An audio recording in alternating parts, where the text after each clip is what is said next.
Hello, everybody, and welcome to Friends of the Force, a Star Wars podcast. I'm your host, Brad. And I'm your host, Sarah. And this is the third annual Golden Gorg Awards. Finger guns, finger guns. We are happy to be back, Sarah and I, hosting this year's Golden Gorgs 2023. They asked us back again. Who would have thought? I know. Who keeps making this decision to ask us back? Seriously. You know, and they're like barely even paying us here for the Gorgs. You know, like hosting is a tough gig and you always get a bad hand because nobody is happy at the end of the day. Your jokes aren't good and this, that, and the other. You don't even really get paid. And yet, here we are again. I think it's because nobody else said yes. Yeah, well, we're here. We're the hosts, your hosts for this year's Golden Gorgs. And hey, if you're wondering, first time listener, what the heck are the Golden Gorg Awards? Well, let us give you the lowdown. Sarah, why don't you kick us off? I just threw it right over to you. Let's open the scroll of the entire history of the Golden Gorgs. So it's really not that long. We started the Golden Gorgs back in whatever year we started it in because we decided that we wanted to do, and by we, I mean me. I said, Brad, I want to talk about movies. Brad, I want to talk about movies. Brad, I want to talk about the Oscars. And he was like, okay, Sarah, that's fine. We can talk about the Oscars, but we have to talk about Star Wars. And I was like, that's fine. I like Star Wars. So we ended up doing an episode about Star Wars at the Oscars. And it was awesome. It was a really good episode. It's one of our favorites of all time. If you haven't listened to it, I highly recommend it. We go all the way through the history of Star Wars at the Oscars, starting from Star Wars 1977. And and then we also decided that we were going to start our own awards show. Called, of course, what else could it be? This is where resistance stands in this house, as you probably know. So the Golden Gorgs was born. And in the first year of the Golden Gorgs, we gave Gorgs to Star Wars films. That's right. We battled it out. The best of the best of the best. We're your hosts, but we're also the nominating committee and jury. It's not very democratic here. It doesn't feel democratic. So if you want to go listen to our history of Star Wars at the Oscars and first annual Golden Gorgs Award, we will have the link down in the description of this podcast. You can also go, if you scroll back in the feed a while, you'll find it. But wait, there's more. But wait, there's more. Because we don't just go from 1 to 3. We go from 1 to 2 to 3. Last year was the second. Yeah. Count? I know. Believe it or not. Wow. I know it's really confusing in Star Wars because you go 4, 5, 6, 1, 2, 3, 7, 8, 9. Yeah. Gets really confusing for Star Wars fans. So we just want to make sure that's very clear. Right. We held the second annual Golden Gorg Awards last year. We talked about Star Wars books in the current Disney Star Wars canon. It was a wonderful time. We love books. We do. So, and then this year, if you're wondering what are the categories, who are the nominees, we are covering live action Star Wars television. We've been waiting to do this one for years now because, obviously we had The Mandalorian. It was in its infancy. We hadn't had a lot of variety. Didn't really make sense to do Golden Gorgs on TV. Now we've had 4 live action series in the books. We got like a couple more coming up in the next few years. We might be dipping our toes back into some movies. Who knows? Celebration 2023 is going to have some pretty exciting announcements, and let me tell you, those announcements mean a lot for the Gorgs. And I know we're going to be able to host years worth of Gorgs. Yeah, capital C content here on the pod. That's right. We love milking the Disney cow here on the pod. Yet we are not getting paid by Disney to do this, so we're really just corporate shilling it up. But hey, it gives us an excuse to come together once or twice or 3 times a week sometimes and talk about Star Wars. That's, and I value friendship, Brad. I really do. Too. Thanks for being my friend. That's why it's called Friends of the Force. So cheers to that. Wow. You really just brought it all the way around. I mean, there was one point where I was going to kick you off the podcast and it was going to be called Alone in the Force. But that would have just been like a different mood. Doesn't ring as well in the ear. No, it just doesn't. The alliteration isn't there. No, definitely not. But yeah, before we get into the Golden Gorg Awards, couple of housekeeping items we have up top. Just quickly at the month ahead, we are gearing up for Star Wars Celebration next couple weeks. So stay tuned. Holy shit. I know. I was like, it hit me the other day. LOL, since when? I was like, oh, I'm leaving for London in 30 days and I have not packed. So that's good, probably. I hope you haven't packed in a month. Like, you only own so many pairs of underwear, you know? Like, it'd be unfortunate. Yeah, it's not efficient. It's not an efficient way to live. So we will be doing a lot the next couple weeks. We have Jedi Battle Scars discussion coming soon. We just released our interview with Sam Maggs. We also have our Mandalorian coverage in some form or fashion. It's a little weird with the Bad Batch. Also, Bad Batch is going to be ending this month. And then April, we're jumping into more High Republic, as well as covering anything that's coming out of Star Wars Celebration. We'll do like a big recap episode right after that convention and talk about all the updates and announcements. So exciting time. We'll probably be talking about Jedi Survivor at some point somehow, but maybe not in a formal episode, because what I've realized, Brad, over the years is that we don't really do a good job at talking about video games. And that's because video games, you have to sink a lot of time into those in order to like do an episode on it. We never did an episode on Lego Star Wars: The Skywalker Saga. I know. It's like something you got to play, you know. It's hard to talk about. You just got to like soak it in, right? Like, why listen to us when you can just go play the game for yourself? And they could listen to us while they're playing the game. They play the game. That's what I do a lot, is listen to books and podcasts while I'm playing video games. I have do like so a many full, like 60-hour audio commentary for people who want to play Jedi Survivor. The only problem is like I die a bunch and we keep getting pushed back, and then like our listener they're like, yeah, I play this game on hard and I like knock out these levels without dying, and here I am like I'm playing on easy. I play for the story and I'm still dying. Right. Or they're playing on easy, but we're dying so much that they have to keep dying so that the audio commentary lines up with the gameplay. But then we'd also have to be like, okay, I'm making a right now. I'm making a left. Because the world is so expansive. Sliding. Right. I'm changing my poncho to blue. Okay, well, we're going to scratch that idea. That's off the table. Audio commentary. Sorry for the two people who might have wanted that. You're not getting it now, so I apologize. But honestly, we'll probably talk about how much we hopefully are loving and enjoying that game throughout our episodes in the future. And just on our social medias and things as we work through it. But also like, oh my God, I got to sink like $70 into a game soon. Oh my gosh, I forgot about that. The other thing that just happened, listener, is that the like Star Wars Women of the Galaxy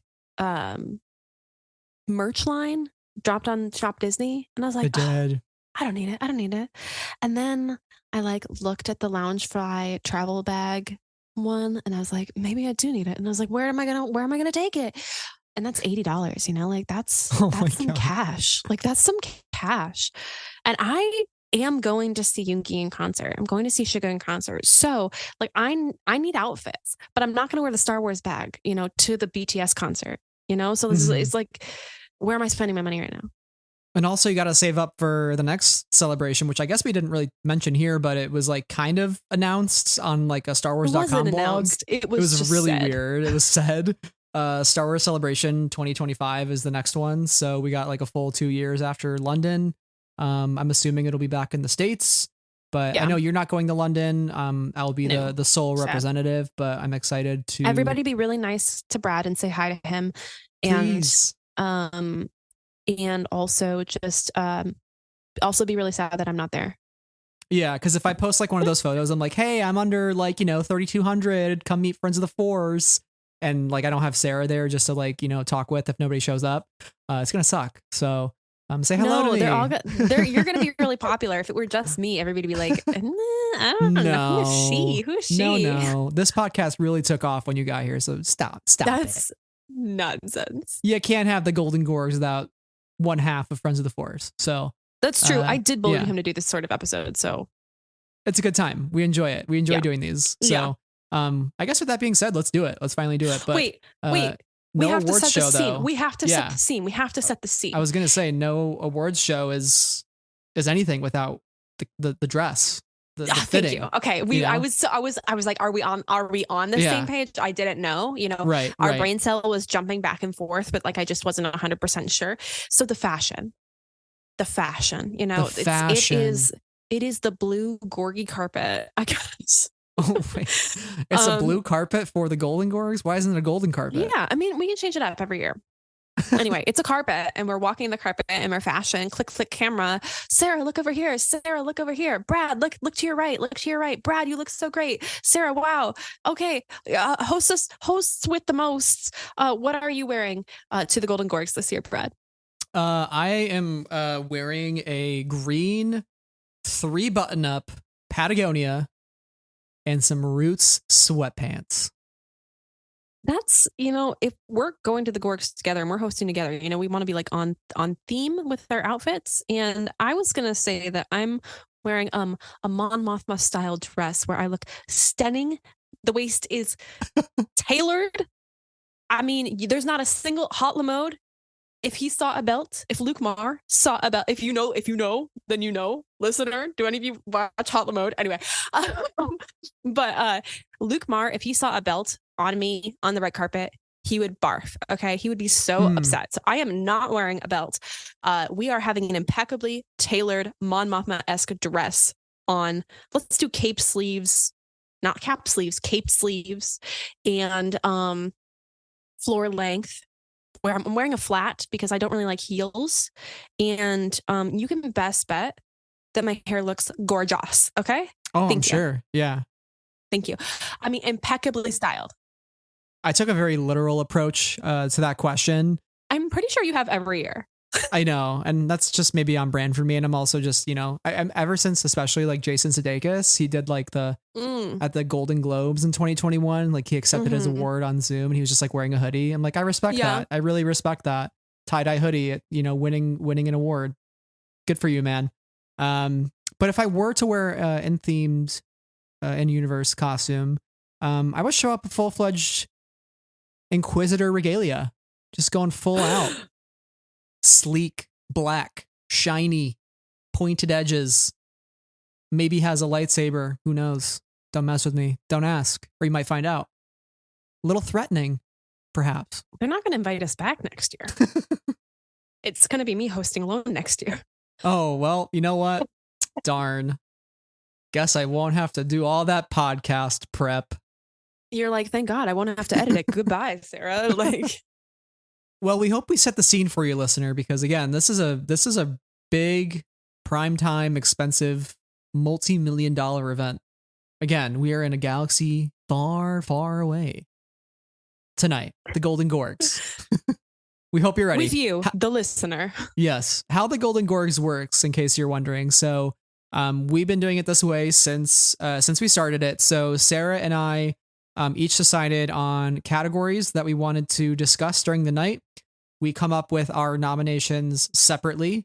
So pretty much every category has about 5 nominations, except some that there's one that has 6. And there's a couple that will only have 4 because there's 4 live action series. For obvious reasons. So that's the kind of the thinking there. And so what we do is we unveil our nominations to each other, and then we try to sort of quote unquote duke it out and battle it out and try to figure out who we want to decide on. I think more often than not, we come to some sort of consensus, but there are times when we just can't, we have to just agree to disagree. That's right. It's happened, it's just the Golden Gorgs are cutthroat. It's true. Yeah. And, so many good options out there. We want everybody to win. But this is a competition. So most of the time there's only gonna be one winner. So here we are. Okay, so this year's pool of nominees include The Mandalorian seasons 1 through 2, Book of Boba Fett season 1, Obi-Wan Kenobi the limited series, and Andor season 1. Unfortunately, we have not had the pleasure of seeing Andor season 2 yet. But Lucasfilm, if you're listening, feel free to send us all of the leaked footage. The dailies. Like. Just review them. Yeah, if you need help, if you want to send us the dailies every day, we won't say no. We will do our due diligence and watch them and provide any necessary feedback as a director or somebody in the production process would. Yep, you got a boom mic accidentally in the shot. I will point it out to you. I'll help out. That's right. Unpaid labor. I'm cool with that. Just show me the money. Or by money I mean footage. You don't have to pay me. So. Yeah, dailies. Yeah, dailies. Yep. Okay, so now that's out of the way, so we're gonna move forward. But yeah, anything else that I might have missed, Sarah, in terms of the award show structure here? there's going to be some tough fights on tonight's episode. So I think so. guys, pick a side, because I think my side's the best. I'm just saying. And if you pick Brad's side, I will be offended forever. Yeah. Also too, I think this award show might be a little bit in theme with how the Oscars are going to turn out later this week, in terms of a sweep. So, I don't know who you picked. I don't know who we're going to choose to win. I have a feeling there's going to be some sweeps here. Yeah. Everything Everywhere All at Once is winning all the awards at the Oscars. Quite a lot. Yes. We hope. But it's won all the awards so far. You might have figured it out already. Don't worry about it. But we give fair consideration to every show, and we include a lot of things across all categories. So we're excited to talk about who we picked. And there's like a lot of, like, as I was going through the nominations, I feel like, wow, there's some like really good stuff in all these shows. Like each show has something to offer. And like, that's the most exciting thing. And when we put it in this perspective, at the time of this recording, there's been 38 episodes of live action Star Wars television. That's like a lot of Star Wars on TV. That's crazy. That's like 38 more episodes than there was like 4 years ago. Yeah. So that's pretty huge. Pretty huge. Yeah. And like 38 of those episodes have really, really just changed the way we consume Star Wars and analyze it and study it and talk about it. And it's been an interesting couple of years. And we hope that as you listen to this episode, you can kind of go down memory lane and think about all the things that you love the most from each of these shows and that you remember. So, and as we wrap up the show, we will also have a fun news segment that we will unveil at the end of the episode. So you want to stay tuned for that because you won't want to miss it. There are some good awards being handed out at that point. So it's true. Yeah, it's the People's Choice Awards, but we're also the people in that case as well. Right. Yes. Alrighty. So what category do we want to start with first? Like we have 12 categories here, I believe. We have so many categories. I don't even think we did that many categories last time. I think we should start with guest starring role. Okay. Yeah. Oh, this is a fun one. This is a fun one. They often start the award ceremonies like with a supporting actor or actress role like second. But let's go with our guest starring role. Go ahead, Brad. You have the guest starring definition, please. So we are going by the Emmy Awards definition of guest starring because that's one of the awards that they have, and it is if you have appeared in less than half of the episodes. That's just the easiest way to do it. So with that said, Sarah, it's also not a science. It's not a science. Don't get really at us isn't. if that's not the case for all of these. We did our best. We did our best. Yeah. Okay? Also a good disclaimer. We're just having fun here. The points don't matter. And we just chose kind of what was on our mind, gut instinct. And we tried to be as fair as possible. But again, well, am I fair? No, I'm incredibly biased, but it's fine. Don't worry about it. But I'm also ready to fight it out with you. So let's do this. Who do you got? My nominations for best guest starring actor, actress, acting person here are as follows: Andy Serkis, Andor; Alex Lothar, Andor; Carrie Jones in The Book of Boba Fett; Ian McDiarmid, Obi-Wan Kenobi; and Julia Jones in The Mandalorian. Thank you. These are my nominations. Julia Jones. Oh my God. And O'Mara. I said O'Mara is coming to my nomination list. Yes. Holy moly. Okay.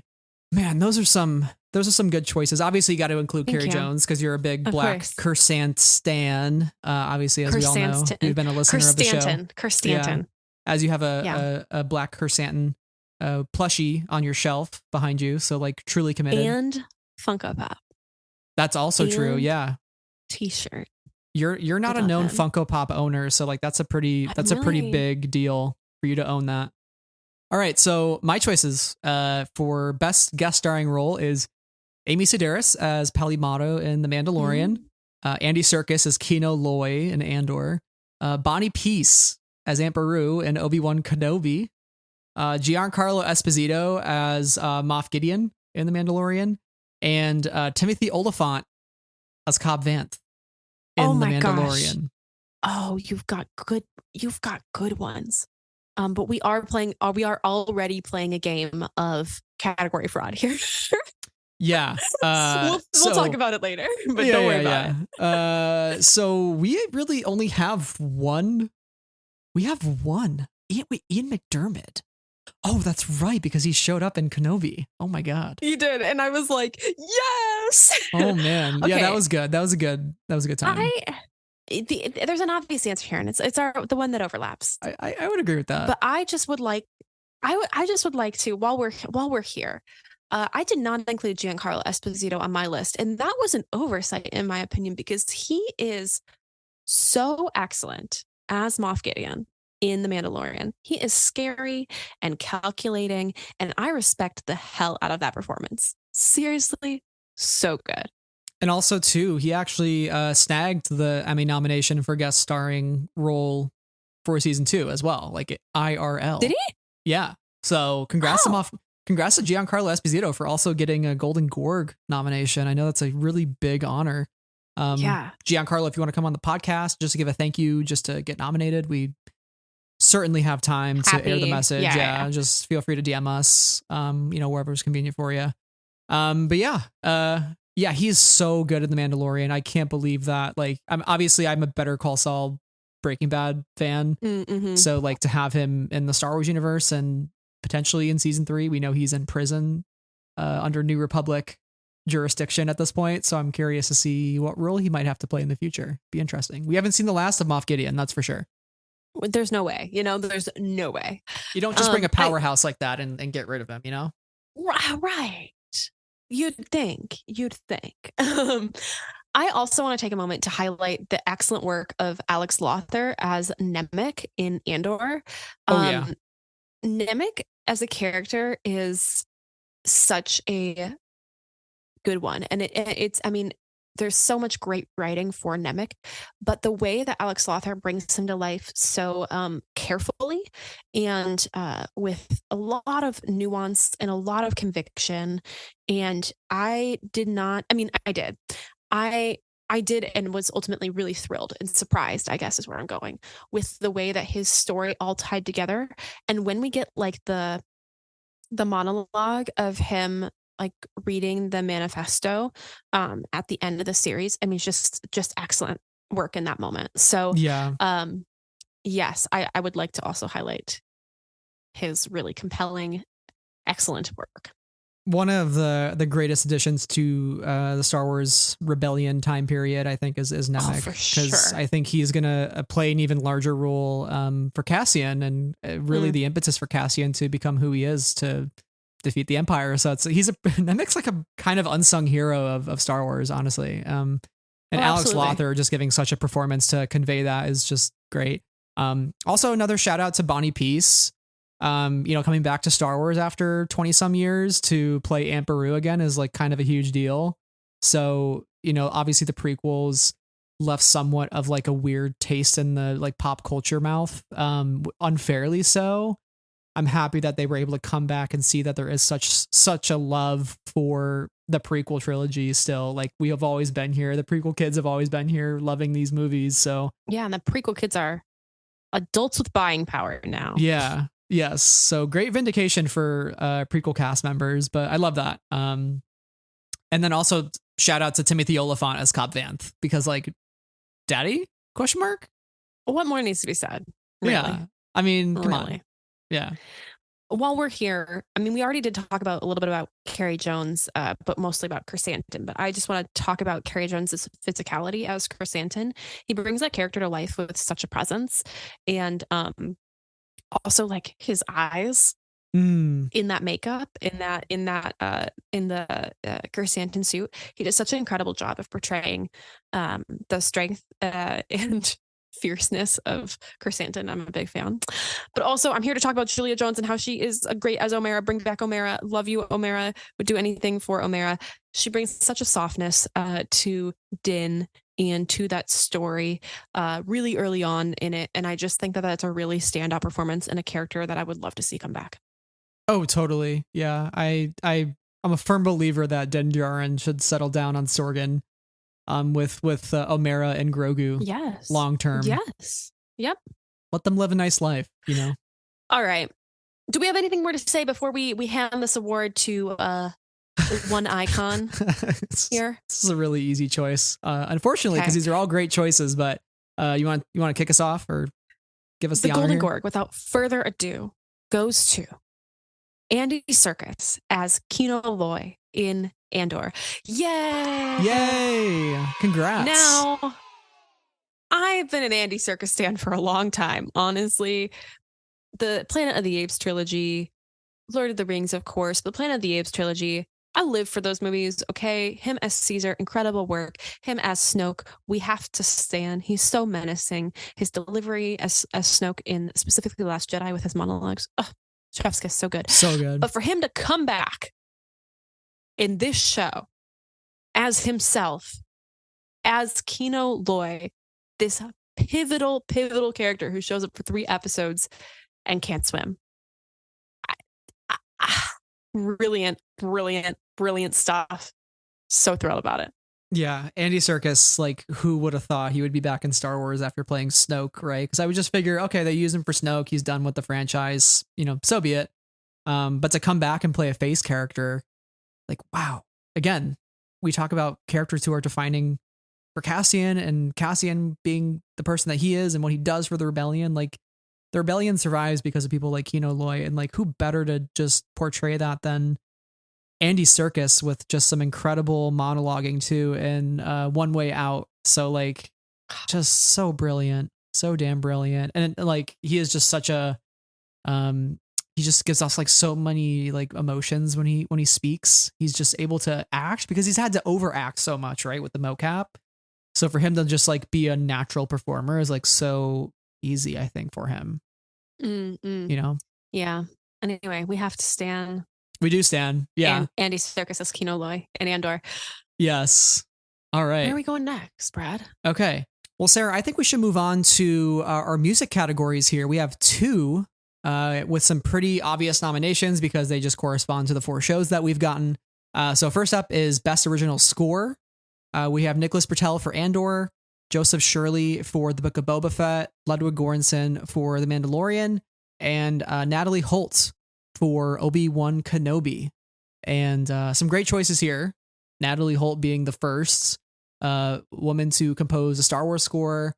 Ludwig, I think, in the hearts of many, has a soft spot because that was the first Star Wars music we heard for TV, like live action television, So like, obviously that's a nostalgic spot in our minds. There's some bangers here. There's some really good bangers, but there's some bangers here. There's some really good stuff here. As is known, if you have watched or listened to any of our Andor episodes, that Nicholas Britell is one of the best, if you ask me. And I was so taken by this score and the ways that he just on a lot, like, obviously in completely different kinds of music, but similarly to the way that Ludwig Göransson brought in new styles of music and new elements and instruments and instrumentation. Nicholas Britell did as well with great success, in my opinion. I find the score to be bold and exciting and really thoughtful. And at the end, when the marching band is playing, just like me melting, like my brain is just like oozing out my ears because it's so good. And I mean, just the way that like the electronic sound moves in with the organic sound, I love it. Yeah, it's really hard to beat. I'm gonna have to agree with you in terms of Nicholas Britell's score. I think it took a lot of bold choices, and like, all props to for Ludwig. Like I mentioned, the first TV composer for Star Wars. Like, he had a big shoe to fill with, like, coming off of John Williams's music. Like, I know we had Michael Giacchino and I'm blanking on who did the John Powell for Solo. Yes. Like, we had those scores obviously, but it's a new medium, it's a new tone, shorter storytelling format. So like, he just had and he did a lot of really cool experimental things, I think. And obviously Troopers. Yeah, Dubstep Trooper. I personally hate them, but they are iconic. Yeah, and also like the Mandalorian, like the flute, like the flute. Well, we'll talk about it. Yeah. Here in a minute. My choices would have to be between Ludwig and Nicholas Bertel, but I think like Nicholas Bertel's score evoked like a very, very specific emotion for me that, you know, Andor taking place during the time of the rebellion just felt right. It felt natural. It felt like we were there with the characters.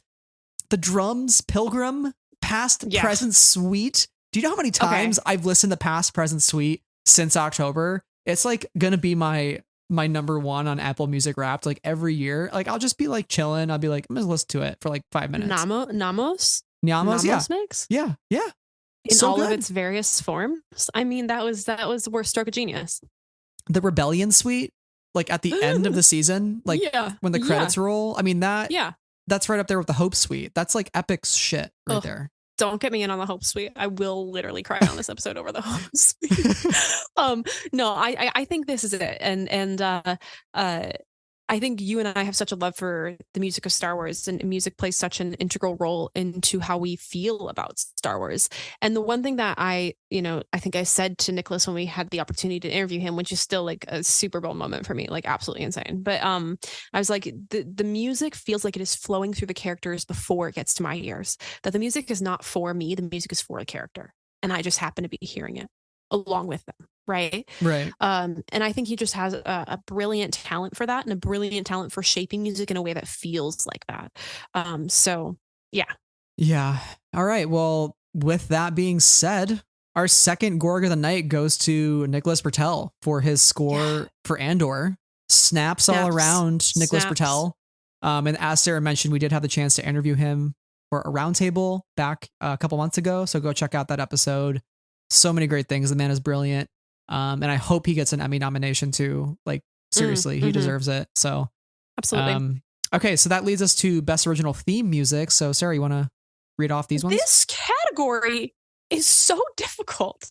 Yeah. And it only includes 4 nominations once again. And they are as follows: The Mandalorian theme by Ludwig Göransson, the Book of Boba Fett theme by Ludwig Göransson, the Obi-Wan Kenobi theme by John Williams, and the Andor theme by Nicholas Bertel.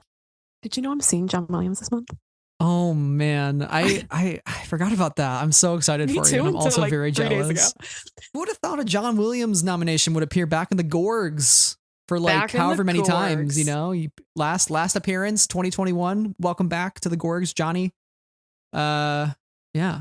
Now, here's the deal. I was at lunch earlier today, and I was listening to these themes just to get myself a refresher. And I was like, shit, all of these are bangers. All of them. They are all so good that this is actually a very tough category. And I'm going to fight for one that you may not think I would be fighting for. Interesting. Well, which probably tells you what I'm fighting for. Are you going to be fighting for Nicholas Bertel? No. Oh, okay. All right. Well, that eliminates one option. I will say the Andor theme music is awesome. I loved how like Nicholas described it as sort of playing off of what happened in the previous episode and sort of setting up the tone for the new episode. It was really cool to see how each episode had its own variation of the theme. And I mean, like nothing beats you and I sitting in the theater in Hollywood, Los Angeles, hearing like the Andor theme for the first time with and like him in the room with him in the room. And also like, we're just like, what are we watching right now? And then like the Andor logo like flips. I'm like, what is going on? Like that was a mind melting moment for me. I was like, what are we getting into? But like props to Nicholas Bertel for again, experimenting with theme, quite a bit throughout Andor. And I can't wait to see what Andor season 2 brings. It's like the complete opposite of what Williams has done in the past, where like the theme is so central and so core, and you know the theme, and like the Force theme comes in every time we use the Force in this heroic moment. And Nicholas Bertel did the opposite thing, and he's like, every time the theme back comes, it's going to be different. It's going to sound different. It's going to feel different. And I just think that's such an interesting juxtaposition because they both of them work so perfectly within the frame of Star Wars. Yeah. Oh gosh. Okay.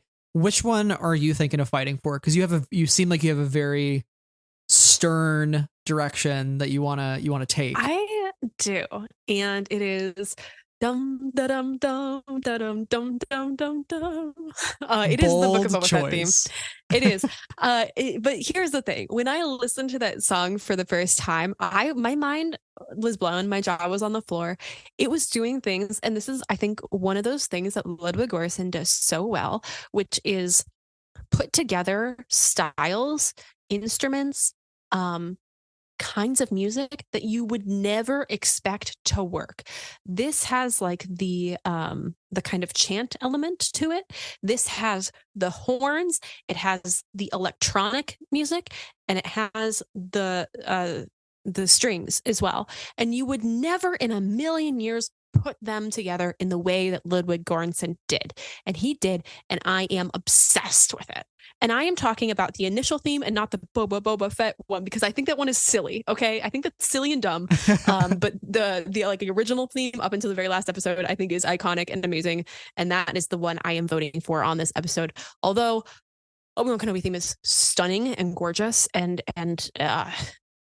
beautiful, and so John Williams, and also the Mandalorian theme, the no no no no no with the flute is like, oh my god, it's so good. It's so good.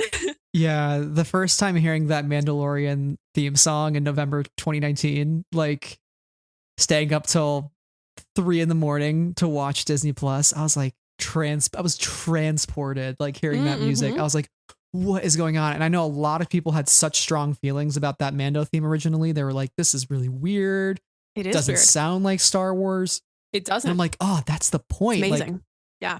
Divorcing what you think of the Mandalorian and like where the story is going, the TV shows have done such an incredible job of experimenting with the music, because like, yes, John Williams is like an untouchable legend who like will always be like S tier Star Wars music, but like not every music should try to replicate that. Like every person has to bring their own angle and spin on the Star Wars soundscape, and I think every one of these composers have done that. But yeah, like having John Williams back, that Obi-Wan score goes hard. And it brings me back. It brings me back to Celebration, us watching the first 2 episodes in a hotel room. So that was a good time. And my favorite part, me sobbing. Yeah, me looking over at you and going, "Oh my god, it's Bail Organa!" Oh my god! It might surprise you, but my choice was actually the Book of Boba Fett theme. Yeah, our brain cell. It's so powerful today already. Like Mandalorian is really, really fucking good. But there's something about the Book of Boba Fett theme that just makes me want to get up. Just like literally like Kool-Aid Man, just like run through a wall. I could truly Star Wars hype music. Yeah. I could lift a building. I could just like my bare arms, just be like, bruh. That's right. Throw it. That's right. Yeah. Yeah, I get it. And it's one where you immediately like feel the energy of what the show and what the character want to give you. You know, right. when I think of that theme, it puts me in a certain like mindset to dive into the character of Boba Fett, and also just like to really just smile whenever I see Tamura Morrison. Like it's one of those things, and it's one that just caught me so off guard in a positive way. And I'm glad it exists in the Star Wars universe, and I'm glad that I re-listened to it earlier today and was like, holy crap, it's so good. Oh gosh. Okay, well, third Golden Gorg of the night goes to Ludwig Göransson for his theme on the Book of Boba Fett. Congratulations, Ludwig, on your first ever win at the Golden Gorg Awards. I know it's a huge honor. Again, as this goes with all of our winners tonight, if you would like to come on the podcast, feel free to accept your award. Thanks, Ludwig couldn't be here tonight. So we knocked out music. We knocked out guest starring role. I think we're about to start fighting pretty much like from here on out. We're about to get back into the acting categories. So we're going to do some acting categories. Then we're going to do a fun category. And then we're going to get into like the really, really top tier hard hitting categories to end the Golden Gorgs. I don't even know what the fun category is. They all feel like hard hitting categories at this point. Well, there's an obvious one right let's here go at the bottom here. Okay. So let's start with the supporting roles. So best actor in a supporting role. I have. Yeah, that's right. Let's go. Carl Weathers, The Mandalorian, Hayden Christensen, Obi-Wan Kenobi, Joel Edgerton, Obi-Wan Kenobi, Joplin Sibtain, who plays Brasso, Andor, and Kyle Soller in Andor. Wow. Those are my 5 nominees. We are going to continue to play category fraud this whole night. My nominations are showing up in other categories, and that is okay. Oh my God. Don't worry about it. We'll just nominate them twice. It's all made up and the points do not matter. My nominations are Stellan Skarsgård in Andor. Okay. Kyle Soller, Andor. Jimmy Smits, Obi-Wan Kenobi. Oh my gosh. Joel Edgerton in Obi-Wan Kenobi. And Rupert Friend, Obi-Wan Kenobi. Wow. Yeah. What a twist. Do I have some people that show up for you in other categories as well? Yes. Stellan Skarsgård is not in my supporting role category. Gotcha. If that gives you any hint. Okay, well, Hayden Christensen is not in my supporting category. Wow, you've really befuddled me here. So this listener is why we were asking part talking of about the earlier. chaos. I know this is part of the chaos here. But we also gotta come into it. We gotta come into it with the canon chaos nominees. Okay, well, let's throw out Hayden Christensen because I have another category. Let's throw out Stellan Skarsgård because you have him in another category. Okay, let's talk about those actors elsewhere. So we both have Joel Edgerton and Kyle Soller. That's right. Those are the two common ones. And then you had Jimmy Smits and Rupert Friend, but I had Joplin Septain and Joel Edgerton. Or sorry, Carl Weathers. I can give up on Carl Weathers here, although I will say, like, Carl Weathers being in the Star Wars franchise, great. Like when he was announced, great stuff. Celebration Chicago, I was like, hell yeah, that's Creed. That's my guy. He has really embraced the role of Grief Karga. He has such a like big enthusiasm for the series. He plays like each season. I feel like his character has grown a little bit, and I really appreciate that. You know, I would like to add a late breaking. Oh jeez. Late breaking guest category. We're just gonna put it in here because if we both forgot about it, the people would riot in the streets. Okay, so let us just add it as an honorary nomination for body of work and life dedication to the arts. It is Werner Herzog as the client. Okay. Oh my gosh, how did we forget Werner Herzog? I think the reason is we've been both thinking about more recent one than like season 1 of Mando, which feels so far away, but I would like to see the baby. Okay. I would like to see the baby. That's like iconic. We have to mention how good his accent is. The German accent, iconic, amazing, brilliant. We love Werner Herzog in this house. Okay. So he's just a late breaking nomination. Don't worry about it. Honorary Lifetime Achievement Award. Okay. Okay. All right. That is fair enough. I'm happy to give that Lifetime Gorg Award to Werner Herzog. So congrats, Werner, on your Lifetime Gorg Award. Lifetime Gorg Award. I think we gave out one of those on the last first episode. Did. I think we gave one to like, I feel like we gave one to like Ben Burtt George or something. Lucas. I don't know. Okay. So we have Carl Weathers, Hayden Christensen, obviously an icon. Joel Edgerton, we both have. Let's talk about Joel Edgerton for a second. What a great return for Joel Edgerton here.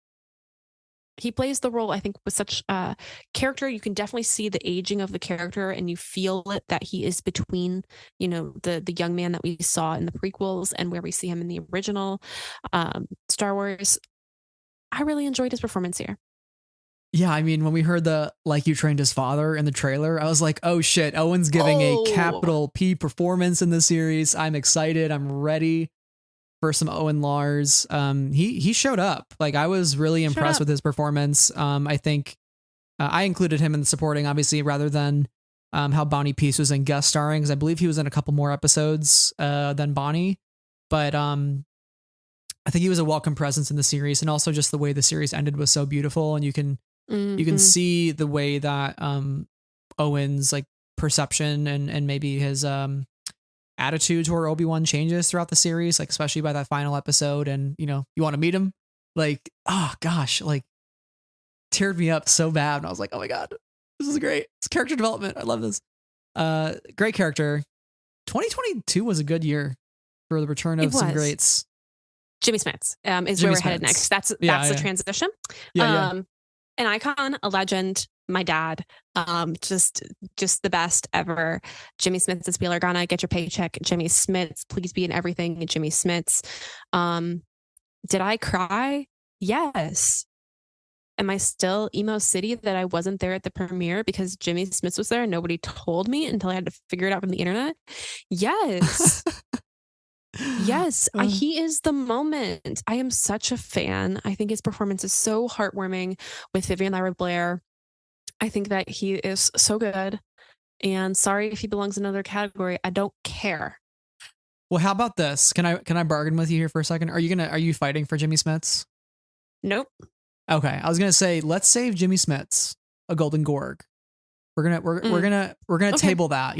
We're gonna manifest. I mean, am I fighting for Smits, Jimmy Smits? The answer to that is yes, always. But in this category, I'm gonna start fighting for one of your nominees. But Jimmy Smits will return to the Golden Gorgs, I believe, because and also to Star Wars, please. Andor so we're gonna manifest when a couple years from now we redo Golden Gorgs live action 2.0. More TV series by then. Andor season 2. Maybe Jimmy Smits will get a lead nomination. Who knows? We'll manifest. We're manifesting. Okay. So we have Kyle Soller, Rupert Friend, Joplin Siptane left. Rupert Friend, a lot of people were wondering how he was gonna portray Grand Inquisitor coming over from animation, and let me tell ya, he played that role to the T.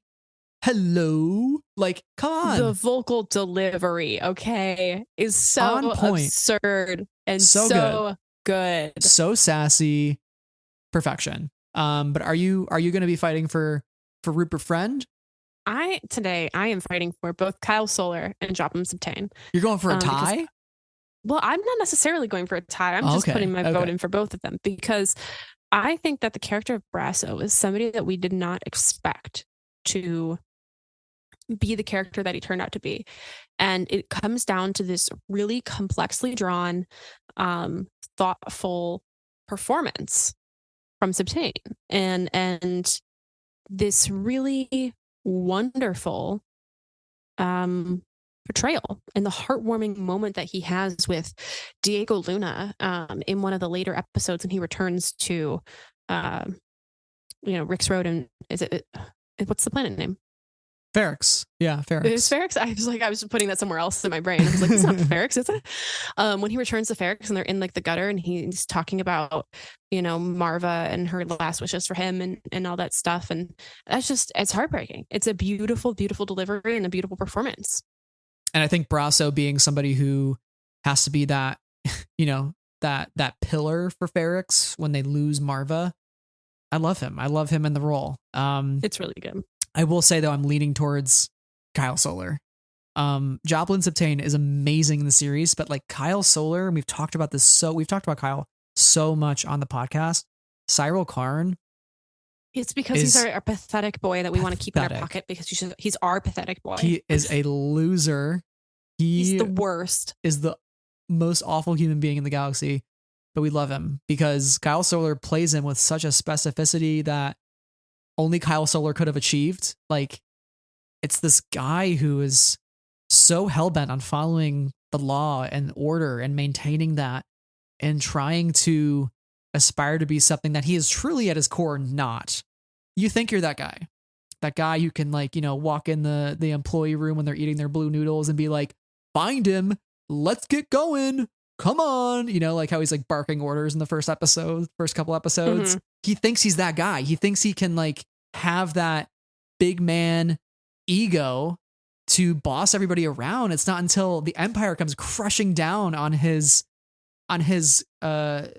security corps that he's like, I am not that guy. I'm going to go live with my mom and be sad and eat cereal. And he gets a second wind. He still wants to be that guy. He still wants to, right? And when he meets Daedra, he gets that second wind. He's like, maybe I do want to be that guy still. Maybe I want to be that guy. And that whatever he's going in season 2 is just going to be so brilliant. And I'm so excited. But he's got big things in store. And I think we both agree that he's going to Javert himself. And again, getting to see Kyle Soller. He's going to have a Javert storyline where he's so hell-bent on the thing that he ends up ruining himself. And that's totally it. He's just so damn good in this role, and it's so absurd to like watch an eye twitch and be like, oh my god. But he, as you said, he plays this character with such a specificity and clarity of like, you know who that person is in our real world.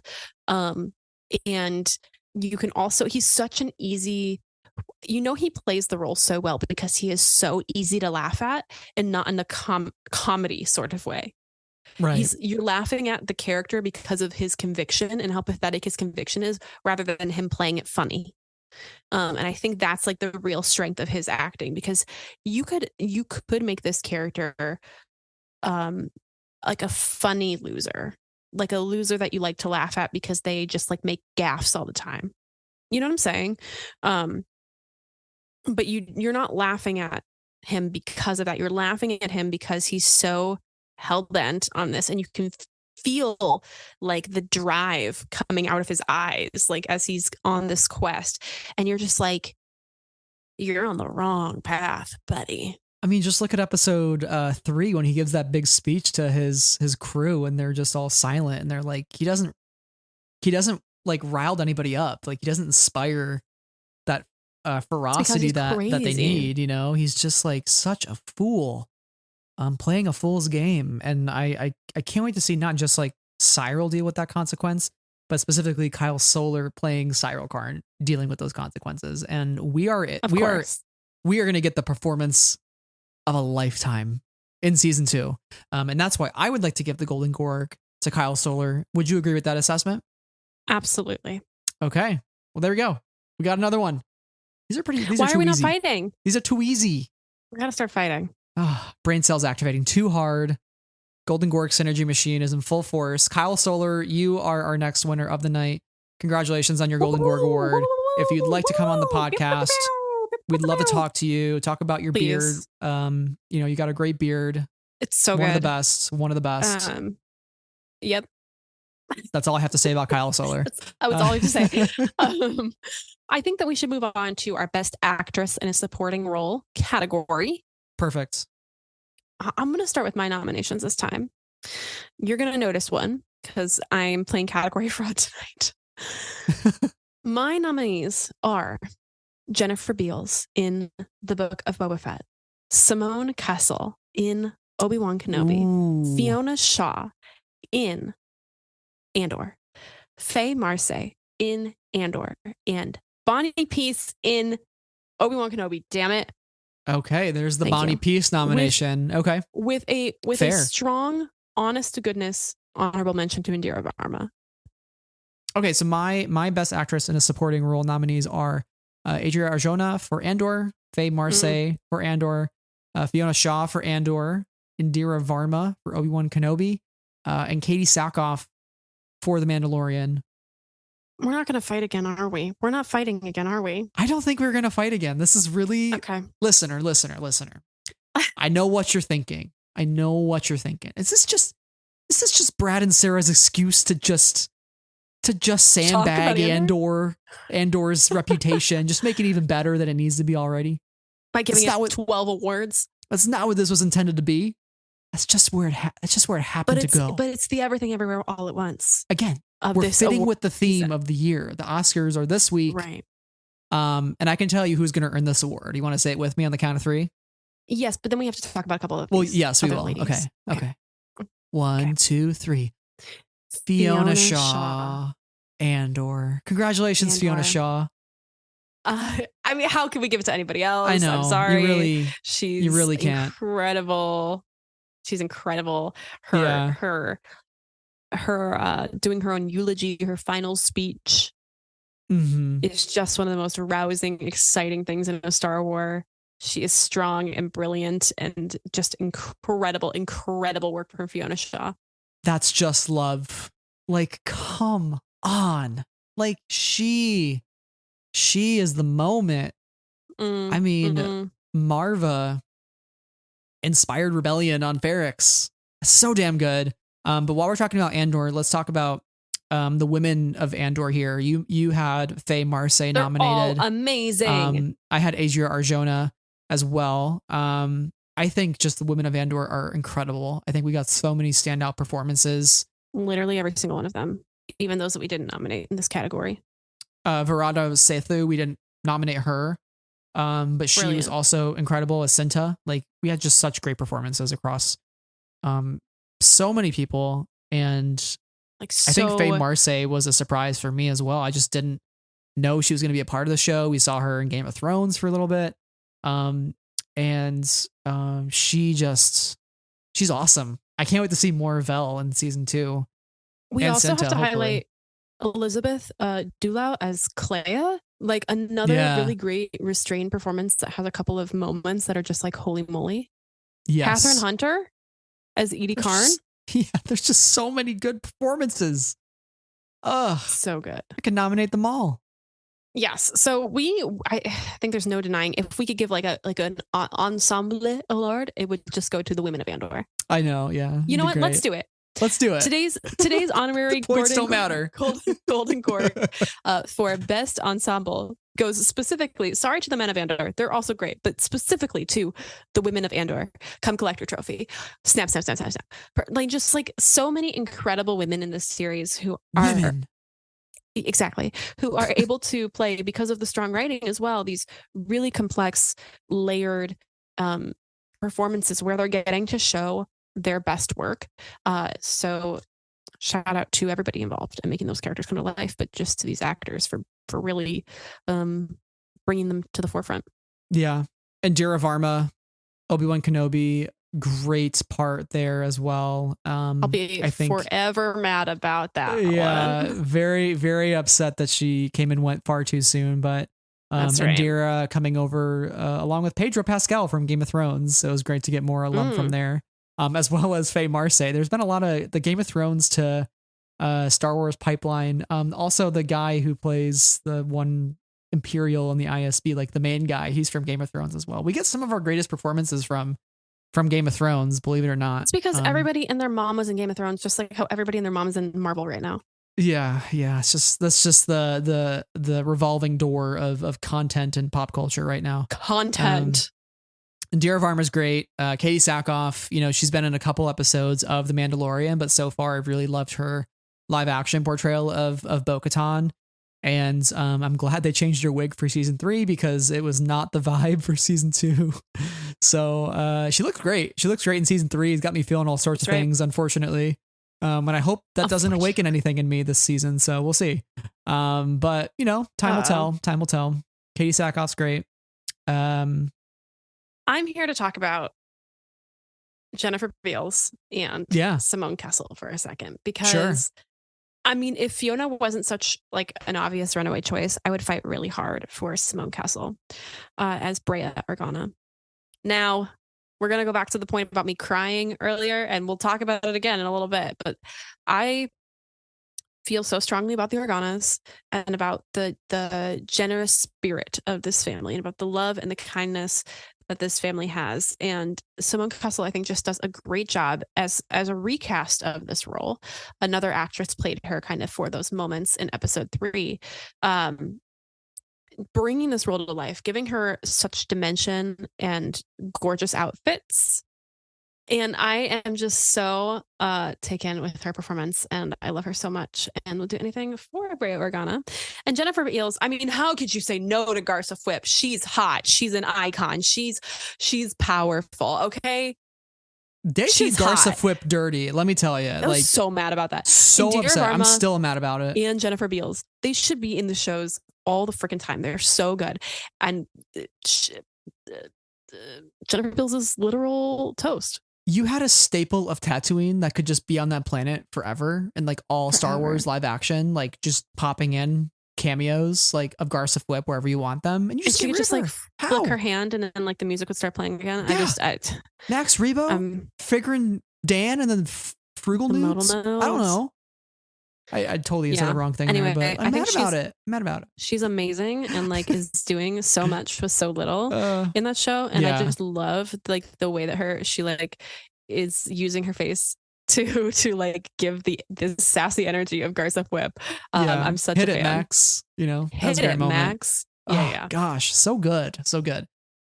Rest in peace, Garsa Fwip. So yeah, I think that we talked about Bonnie Peace a little bit up front in guest starring role. So yeah, congratulations again to Fiona Shaw and Kyle Solar, who are our supporting winners tonight, which leads us to leads us to the big ones. Best actor and best actress. So where to start? Let's kick it off with best actor.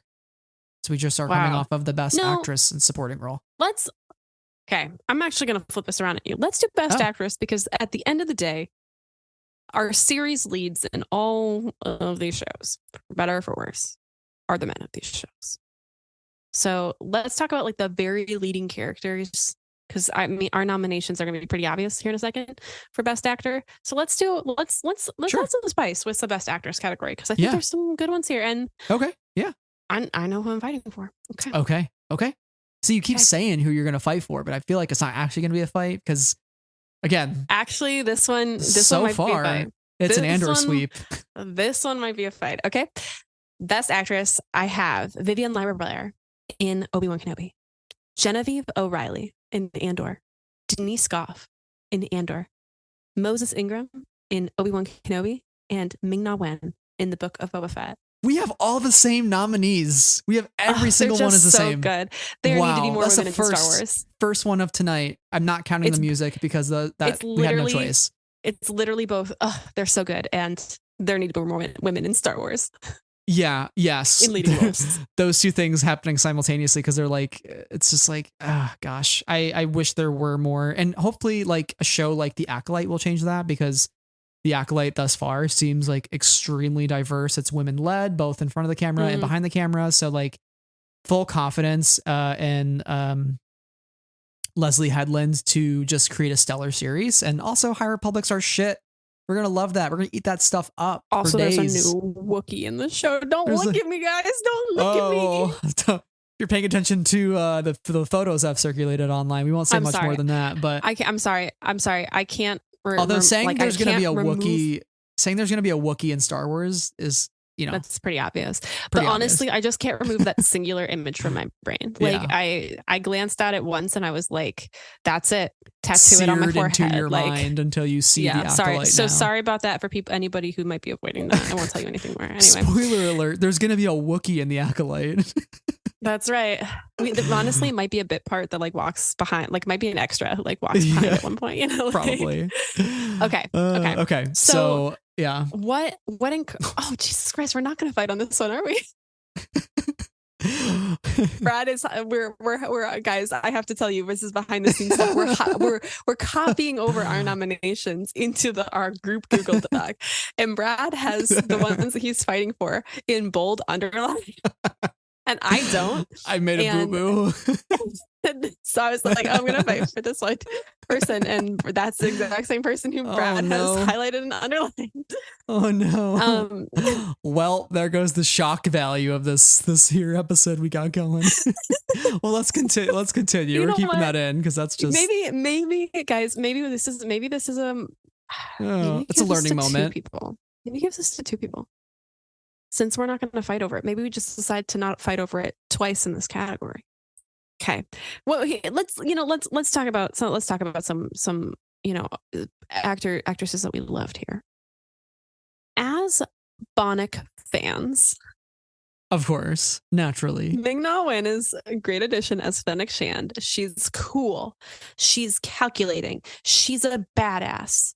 And I wish she had more to do in the script. What she did do with what she had was strong and focused. And I really am so glad that she's in Star Wars, and I really do admire her performance. Yeah, I also wish that she had more to do, because I was expecting more out of her character in Book of Boba Fett. I thought a couple of like really character defining moments for her were glossed over, especially as she was all modded up, and that's like a huge change for her. And I don't really think we got to spend enough time with that. She gets to voice Fennec Shand in Bad Batch, which is exciting. But Ming-Na Wen being the first woman of color to lead a Star Wars television series alongside Tamora Morrison, very exciting. So I'm so happy to have her back in Star Wars, because obviously we thought she was a goner in the first season of The Mandalorian, which a lot of people were rightfully pissed about. Because yes. Why is that necessary? But I was very happy to get her back. So Ming-Na Wen, can't wait to see more of her. Hopefully she pops back up in Mando or potentially a second season of Book of Boba Fett. We will see. I don't think we've seen the last of Fennec Shand. I look forward to wherever they put her, and I hope that they give her more meat to chew on because she's really so good. And this character Honestly, is so interesting. Give her own show.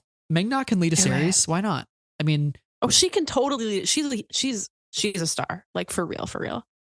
I mean, we're doing a series about everybody at this point. Like, just give it to Fennec Shand, the series. Like people will watch Shand, it. The series. That's right. Come on. I think that brings us to Sarah in bed at midnight in the hotel room. Covers. I've told this story so many times, but I have such covers. Okay, we're in the dark. Rod and I are just like laying there, right? Covers up to my like chin. It's like midnight. We've had a real tough day. Highs, lows, everything in between. Okay, we turn on this episode after figuring out how the TV works.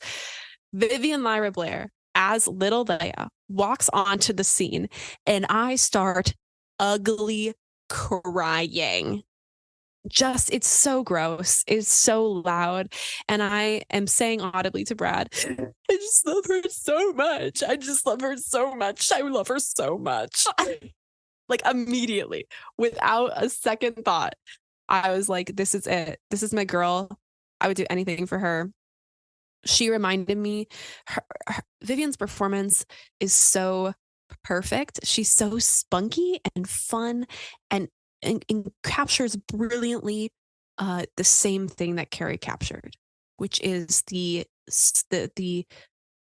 sassy confidence, the fear, the maturity at any age, and the wonder of this character.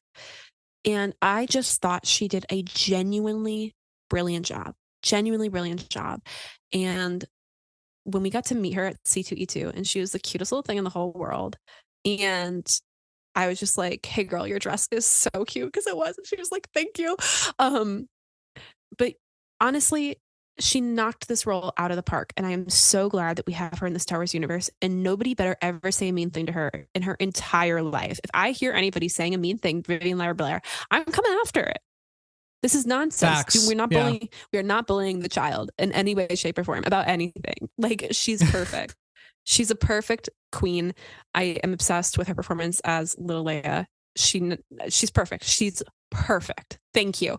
She's perfect. I will also maybe fight for Vivian Lyra Blair. I'm like, guys, she's perfect. Okay. For sure. Carrie would have loved Vivian. Like they would have. The one thing I just wish we could have gotten was like Carrie and Vivian like on a press tour together, like doing interviews for Obi-Wan. Like, just imagine. I just imagine being like Carrie to like an adult who was mean and being like, fuck you, she's a child. Just that energy and being protective of her and totally. them just kind of I feel this just like with Carrie's spirit, which I just feel so strongly in the world so often these days, that if they had the opportunity to sit together and chat with each other, there would be times when they would just kind of side-eye glance at each other, like sharing in a moment that only they know about. And I feel like even though they never got to meet, that is there in this role, because Vivian's performance is so spot on to what Carrie ends up doing, in the original film. Totally. Great performance. I hope we see more of her too. Like a couple years from now, give her a young Leia series. Come on. She'd be the one for sure if she would like to do it. Bring back Simone Kessel, Jimmy Smits, like Princess of Alderaan, like make it a TV show. Right. Why not? Oh. Like, can you imagine me just crying over that show and and like that in show form, and like the story of Brea like getting her artificial, is our artificial heart or artificial lung, and like how it glows a little lungs, bit, yeah, because of her fall. Oh, stop. Couldn't Stop take thinking it about it, Sarah. Ouch. Well, we also have some other great nominees on here as well. I mean, we talked about Ming-Na, Vivian, continuing on the women of Andor, Denise Gough and Genevieve O'Reilly. Denise Gough is somebody who's acted the most with their eyes in Star Wars. And her frown, her scowl, kind of scares me, kind of makes me feel a certain way, but that's besides the point. Uh, I get it. Deidre Marrow instills some fear in me. But I'm looking respectfully is all I'm saying. So Denise Hoff, though, I think playing off of Kyle Solar's performance, such an interesting and strange and unnerving dynamic between those two. Compelling. But I think Deidre, the way that Denise Hoff performed that role, like puts her up alongside like Ben Mendelsohn and Krennic, like this person in the Empire who they talk a big game, and they also like they talk the talk and walk the walk, right? Like Deidre doesn't screw around. She has respect of people around her. She's had to earn the respect of people around her, because she's even acknowledged in interviews like she played the part knowing like what kind of world the Empire is in, and like being a woman in today's in like our own world, like how much harder you have to work than men to, you know, get to where the men are. And, you know, she talked about that a lot in the press tour. And you can see that kind of come through in the performance and the way that she has to be that presence and really establish herself in the room, and just creates just a super compelling performance that is unforgettable in many ways, and just fear, again, like totally scary and like fearful. I'm right there with you. I feel like I have nothing to add about Denise Goff. She's just incredible, and you've hit all the points, truly. Yeah. Genevieve O'Reilly, though, you want to talk a little bit about her? I do. And you would get mad at me if I picked up the microphone now, because you'd be like, noise, and stood up. But that's what I'm doing in this moment. And I'll continue staying metaphorically stood for a while. Genevieve O'Reilly in this show is giving everything. She's given such meat as a character. But the best moments for this character are towards the end. I don't know what episode it is exactly off the top of my head. When she is sitting in that room, her circular couch room, and she is not moving a muscle, thinking about what she has to do, or what she might choose to do, or what she has already done. Oh, it's what she's already done, because she's talking to Faye Marseille's character. And the way that she is so still and so like a domino, completely broken apart, like falling in as dominoes do, right? It is one of the most compelling performances. It is, you know, completely understated. She is doing nothing with her face. The slight twitch is all you get. The pain in her eyes is what you get. But her performance is genuinely incredible in this role. And I'm not just saying that because I'm a Mon Mothma stan. I am a Mon Mothma stan. But that moment right there is the standout for her character, in my opinion. Yeah, she had some moments where I went, God damn, they are lucky to have had Genevieve O'Reilly come back, because she is giving the performance of a lifetime. Mothma is at like a breaking point in her political career, you know, having to bend the rules a little bit and sacrifice some of her morals in order to advance the cause. And that's sort of something that she talks about with Luthen, you know, sacrificing what she thinks is right in the name of, like, you know, the means to a better end. And that watching her come to that realization in real time is tough. But yeah, like the slight tremor on her face as she tears up and she realizes she has lost. She's lost sort of that moral high ground, and she realizes she's going to have to give in to, like, you know, gross Davos Sculdun and, you know, marry off her daughter to his son. And that's something that her daughter kind of wants to do. Oh, right. And so there's pain. The element of like, I've lost my family. Like, I've lost like what you know, my own pride of standing up for what's right. I've lost that now, having to like use the tools of my enemies to defeat them. I've lost everything. So she is a really, really big tragic character in Star Wars. And I think we finally saw that. Genevieve O'Reilly, can't believe we got her back again, talking about 2022 and the year of the return of some great performers to Star Wars is just such a blessing. Absolutely. Absolutely. And I think that brings us to like our final performance. And here's what I'll say. I think we should give this to both of them, Genevieve O'Reilly and this actor, Moses Ingram. Okay. Here's why. And I'll say why, and then I'll just talk about why I think Moses should win this award as well. They both have, as we just talked about, Genevieve's scene where she is completely broken. Moses has one of these scenes too. And they are two of the most memorable scenes, I think, of the year. And I'm talking about in episode 6, where Reva has gone through hell and back and has realized the error of her ways and what she almost chose to do and what she did not ultimately choose to do. Tears streaming down her face, on her knees in the sands of Tatooine. Have I become him? Have I become him? With such hurt in her voice. It is one of the most stunning moments in Star Wars that I've ever witnessed. And I say that because, and I might cry about it. This is one of those things that I cry about. Don't worry about it. I like to look at the world as if nobody is irredeemable. I like to think that way. And the reality is that some people maybe never want to find a better path, maybe both in fiction and in our real world. Some people don't want to find a better path. Some people have done like the biggest bad thing that you could ever imagine, and you never want to forgive them, even though they've forgiven themselves over whatever they did, right? Even though it's not their duty to forgive themselves. Anyway, that moment of complete brokenness of Reva's character, and then Obi-Wan giving her permission to find a new path. That new path may not be pretty. It may not be good. It may not be easy. She may never find her way there. But in that conversation, in that scene, she's given the opportunity. And I think she accepts that opportunity. And I think it's one of the most powerful things that Star Wars has ever done. And I remember that night that episode came out, I watched that scene over like 6 or 7 times, just the like 2 minutes. And it was so powerful. So powerful. There are tears in my eyes right now, Brad. Can you see them? I can see them. Yeah, I have to agree. Like one of the most memorable performances of the year. And I mean, you and I, like you've been saying, we're such fans of redemption arcs, and that's right.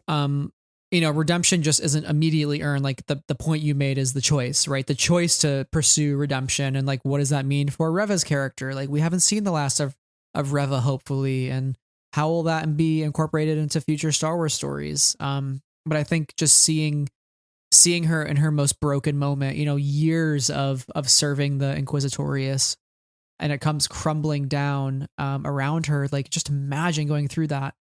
So I think Moses is also just a big breakout star as well. And I just love how she embraced the role and she had fun with the role. And, we can't forget to mention too, just like so many awful things that were slung her way, and the way that, the community, the better parts of the community came to her defense, and even, Ewan posting a message about it, and the Star Wars account posting a message about it. And I was really happy to see so many people be supportive of her as she was going through a very, very tough time with all of the hatred and racism that was happening around the time of that show. It was awful. So I think she's had to endure a lot on that side of things. But just seeing the performance that she gave, I think it's nuanced, it's powerful, it's relatable. No, truly. We all know that pain somewhere. Yeah. It's Garrett Versio, right? The choice to do better. That's what it's about. The Luke Skywalker conversation. The Doza, the Captain Doza. Yeah. Yeah. So I think there's something compelling there. So I definitely want to give this award to Moses Ingram. Me too. You want to give them? You said you want to do a tiebreaker. I would love to do a tie here for 2 iconic performances in 2022. I mean, I think they're just all timers as well. Moses Ingram's performance as Reva you can feel that desperation, you can feel that pain, you can feel the struggle, and then at the end you feel the relief, but also the struggle that comes with that relief. And then for Genevieve O'Reilly, I think we see the restraint and the desperation and the determination from her. She has to exist in a bit of a different, in a complex world for herself, and we see how broken she is in that world because she has to conceal her true self around everybody that she knows, including the ones that should be close to her. And I think that's really a powerful story and a sad story. So yeah, totally. I think we have split the Gorg in half before on We this have. podcast. So Yeah. I will allow us one split Gorg a year. Okay. This is All right, the one we can we're use. gonna start we can't fighting split. now. We can't split any more Gorgs. We're an hour and a half into this, and the Gorg is split, folks. The Gorg is split. The Gorg is split. So congratulations down to the middle. It's not like a top half bottom thing. It's like a right eye, left eye sort of a thing. So the Golden Gorg goes to Genevieve O'Reilly and Andor, and Moses Ingram and Obi-Wan Kenobi. Congratulations. Women of Star Wars are great. Can't wait for more. That's right. That's right. Amen. Hell yeah. Now our final acting category of the night. This could be an interesting one. Don't copy it over with who you want to win. I will not. For Best Actor in a leading role in a live action television series, we have Pedro Pascal, The Mandalorian, Tamura Morrison, The Book of Boba Fett, Sarah's pick, Hayden Christensen, category fraud in Obi-Wan Kenobi, Ewan McGregor in Obi-Wan Kenobi as Obi-Wan Kenobi, just like Pedro Pascal as the Mandalorian in The Mandalorian, and Tamara Morrison as Boba Fett in The Book of Boba Fett, and finally Lego Luna as Andor in Andor. And Brad, you're going to add one more to that category. Yeah, so I had those four, but I was trying to fit with the five and five for each category. So I had the same four as well as Stellan Skarsgård, because I think I was going back and forth between him and lead and supporting, but I think lead kind of felt right because right. how prominently he was featured in the series. Sure. It really did feel like he was a lead in the series alongside Diego, and Genevieve O'Reilly and Denise Goff. It kind of felt like those were the four, key players. You had a politician, you had the ISB officer, you had the upcoming rebel, and you had the, insurgent leader sort of. So the four key players there. I mean, just some fantastic. Hayden Christensen, because I'm just playing category Fed. So. Yeah. I didn't include Hayden, mostly because Darth Vader was voiced by an AI for most of the season, and I'm pretty sure that Hayden wasn't in the suit most of the time, I just except really for that like final the one episode. Scene. I really like the one scene. Yeah, no, that's fair why enough. I'm putting Hayden here. I really like the one scene. Yeah, it's pretty powerful. We'll kind of go through each of these real quick, but I mean, Pedro's a tough one too, because I mean, The Mandalorian is three people, right? It's Pedro, Lateef Crowder, and Brendan Wayne. So it's a mixture of performances. I do hope that we see Pedro acting more, because like, as we've seen in The Last of Us, like, he's such a brilliant actor. Like, I don't know why we're helmeting him so often. Can I get on my high horse about Mando for like 2 seconds, and then I'll get off it, and then I'll let the horse run away. Okay, so I'm on the horse, and the horse is throw the armorer's whole creed out a fucking window. Who gives a shit about the helmet? Okay, I don't care about the helmet. Let us see the faces. The eyebrows is where it is at. I would like to see everybody's eyebrows and see how sad they are. Okay, I want to see how sad Pedro is as Din Djarin. Okay, thank you. That's what I'm here to say. That's it. The horse is running away now. I won't say it again for a while. More Pedro acting is always a good thing. Tamora Morrison, like, again, talking about stars returning, happy to have him back as Boba Fett after playing Jango Fett. Like, that's a pretty legendary. That's like a serve. That's like a hell of a serve, it is right? Pretty legendary, honestly. Like, play the father and the son because they're the clones. Like, of course that can happen. Like, brilliant stuff. And then also all the clones. Yeah. Oh, I would love to see him play the Bad Batch in live action. That would be like incredible. That would be cool. That'd be so cool. I just want like the Tamora Morrison variety hour where it's like the Bad Batch, Boba Fett, Captain Rex, Commander Cody, and they're just like all in a room chatting, like, and it's just all Tamora Morrison. I would love that. That'd be so funny, actually. Like, give it to me. I would watch it. Yeah. Hayden Christensen, he deserved coming back in the Star Wars. Like, he got such shit for so long, unfairly.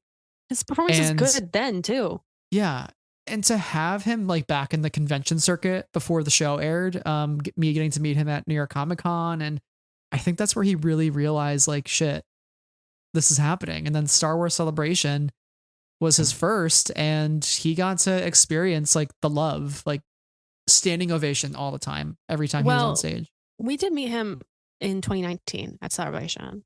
And that was the time that me and my friends, sorry, his second, Ewan's first celebration. We got a photo with him, and then we walked away. We like grabbed our bags, and then I'm telling you, you know, like when it's like we all put like our hands in the middle and we're like wiggling our fingers and like giggled like schoolgirls, like all of us. It was so silly. It was so silly. We're all like, and then like we walked away to go to our print. He absolutely heard us. It's like the thing. Oh my gosh. Anyway, very iconic moment. He was very friendly and very nice, and it was a good time. So yeah. That brings us to Stellan Skarsgård, Ewan McGregor, and Diego Luna, who we have not talked about. And here's the deal: we've already split the Gorg. We can't split the Gorg again. There are not multiple Gorg splits allowed. No. Ewan McGregor also returning to the role of Obi-Wan, pretty iconic. Like for so long, we were waiting for it to happen, and I think he was waiting for it to happen. And like, what better way to announce it than D23? Oh my god, that was so long ago, Brad. I know, it was almost 4 years ago. That was pre-pandemic. Yeah, crazy. Like, that was a different lifetime for us. I know. And Ewan, are you playing Obi-Wan again? Yes. Oh, one of the greatest moments of my life, and I wasn't. It's even so good. It's so good. Yeah. And then we got the two leading Andor actors. I mean, Diego Luna and Stellan Skarsgård. I think Stellan was a huge surprise for me. I just wasn't sure what to expect out of him from the series, and I didn't realize how critical he would be to the story. And that monologue in One Way Out, I think, is one of the best scenes that we've ever seen in Star Wars. It's like one of the. It is. I mean, like Star Wars has a lot of memorable quotes, but it's like, oh, I have the high ground, you know, unlimited power, you know, like they're kind of like more memes than they are like, not all memes, but like half memes, like half inspirational, like do or do not, or like, you know, never tell me the odds, you know. But this is like, what if I gave you Shakespeare for like 5 minutes in Star Wars, you know, like great shit. Good soup. I've made my mind a sunless space. I share my dreams with ghosts. Okay. Wow. Yeah. I mean, what an incredible monologue, what an incredible performance. He just brings such a determination in this role that I really, really admire. And it completely came out of left field for me too, because I didn't expect him to play this sort of role, but you're right. He definitely belongs in the leading category, even though I put him in supporting. Don't worry about it. I'm playing category fraud tonight. Take a shot every time I say category fraud. Don't do that on this episode. Anyway. So that brings us to Diego, who is the titular character of the show, Andor. It's the titular role. Beanie Feldstein, Lady Bird. Thank you. After getting Diego in Rogue One, you know, for 2 hours, and then to get him in this show for 12 episodes, I think we really saw an even broader range of his acting skills. We haven't even gotten the second season yet. Like, we have another 12 episodes after this to really see the evolution of Cassian Andor. And when you think about it too, like, Diego Luna is, I believe, like one of the people that we will have spent the most time with on screen in live action. Oh, like when you think of like Han Solo, Luke, Leia, like on screen time, it's up there basically between like Obi-Wan Kenobi and Cassian Andor. Like those are like the two characters who we, at this point, between TV and film, that we've spent the most time with on screen in live action.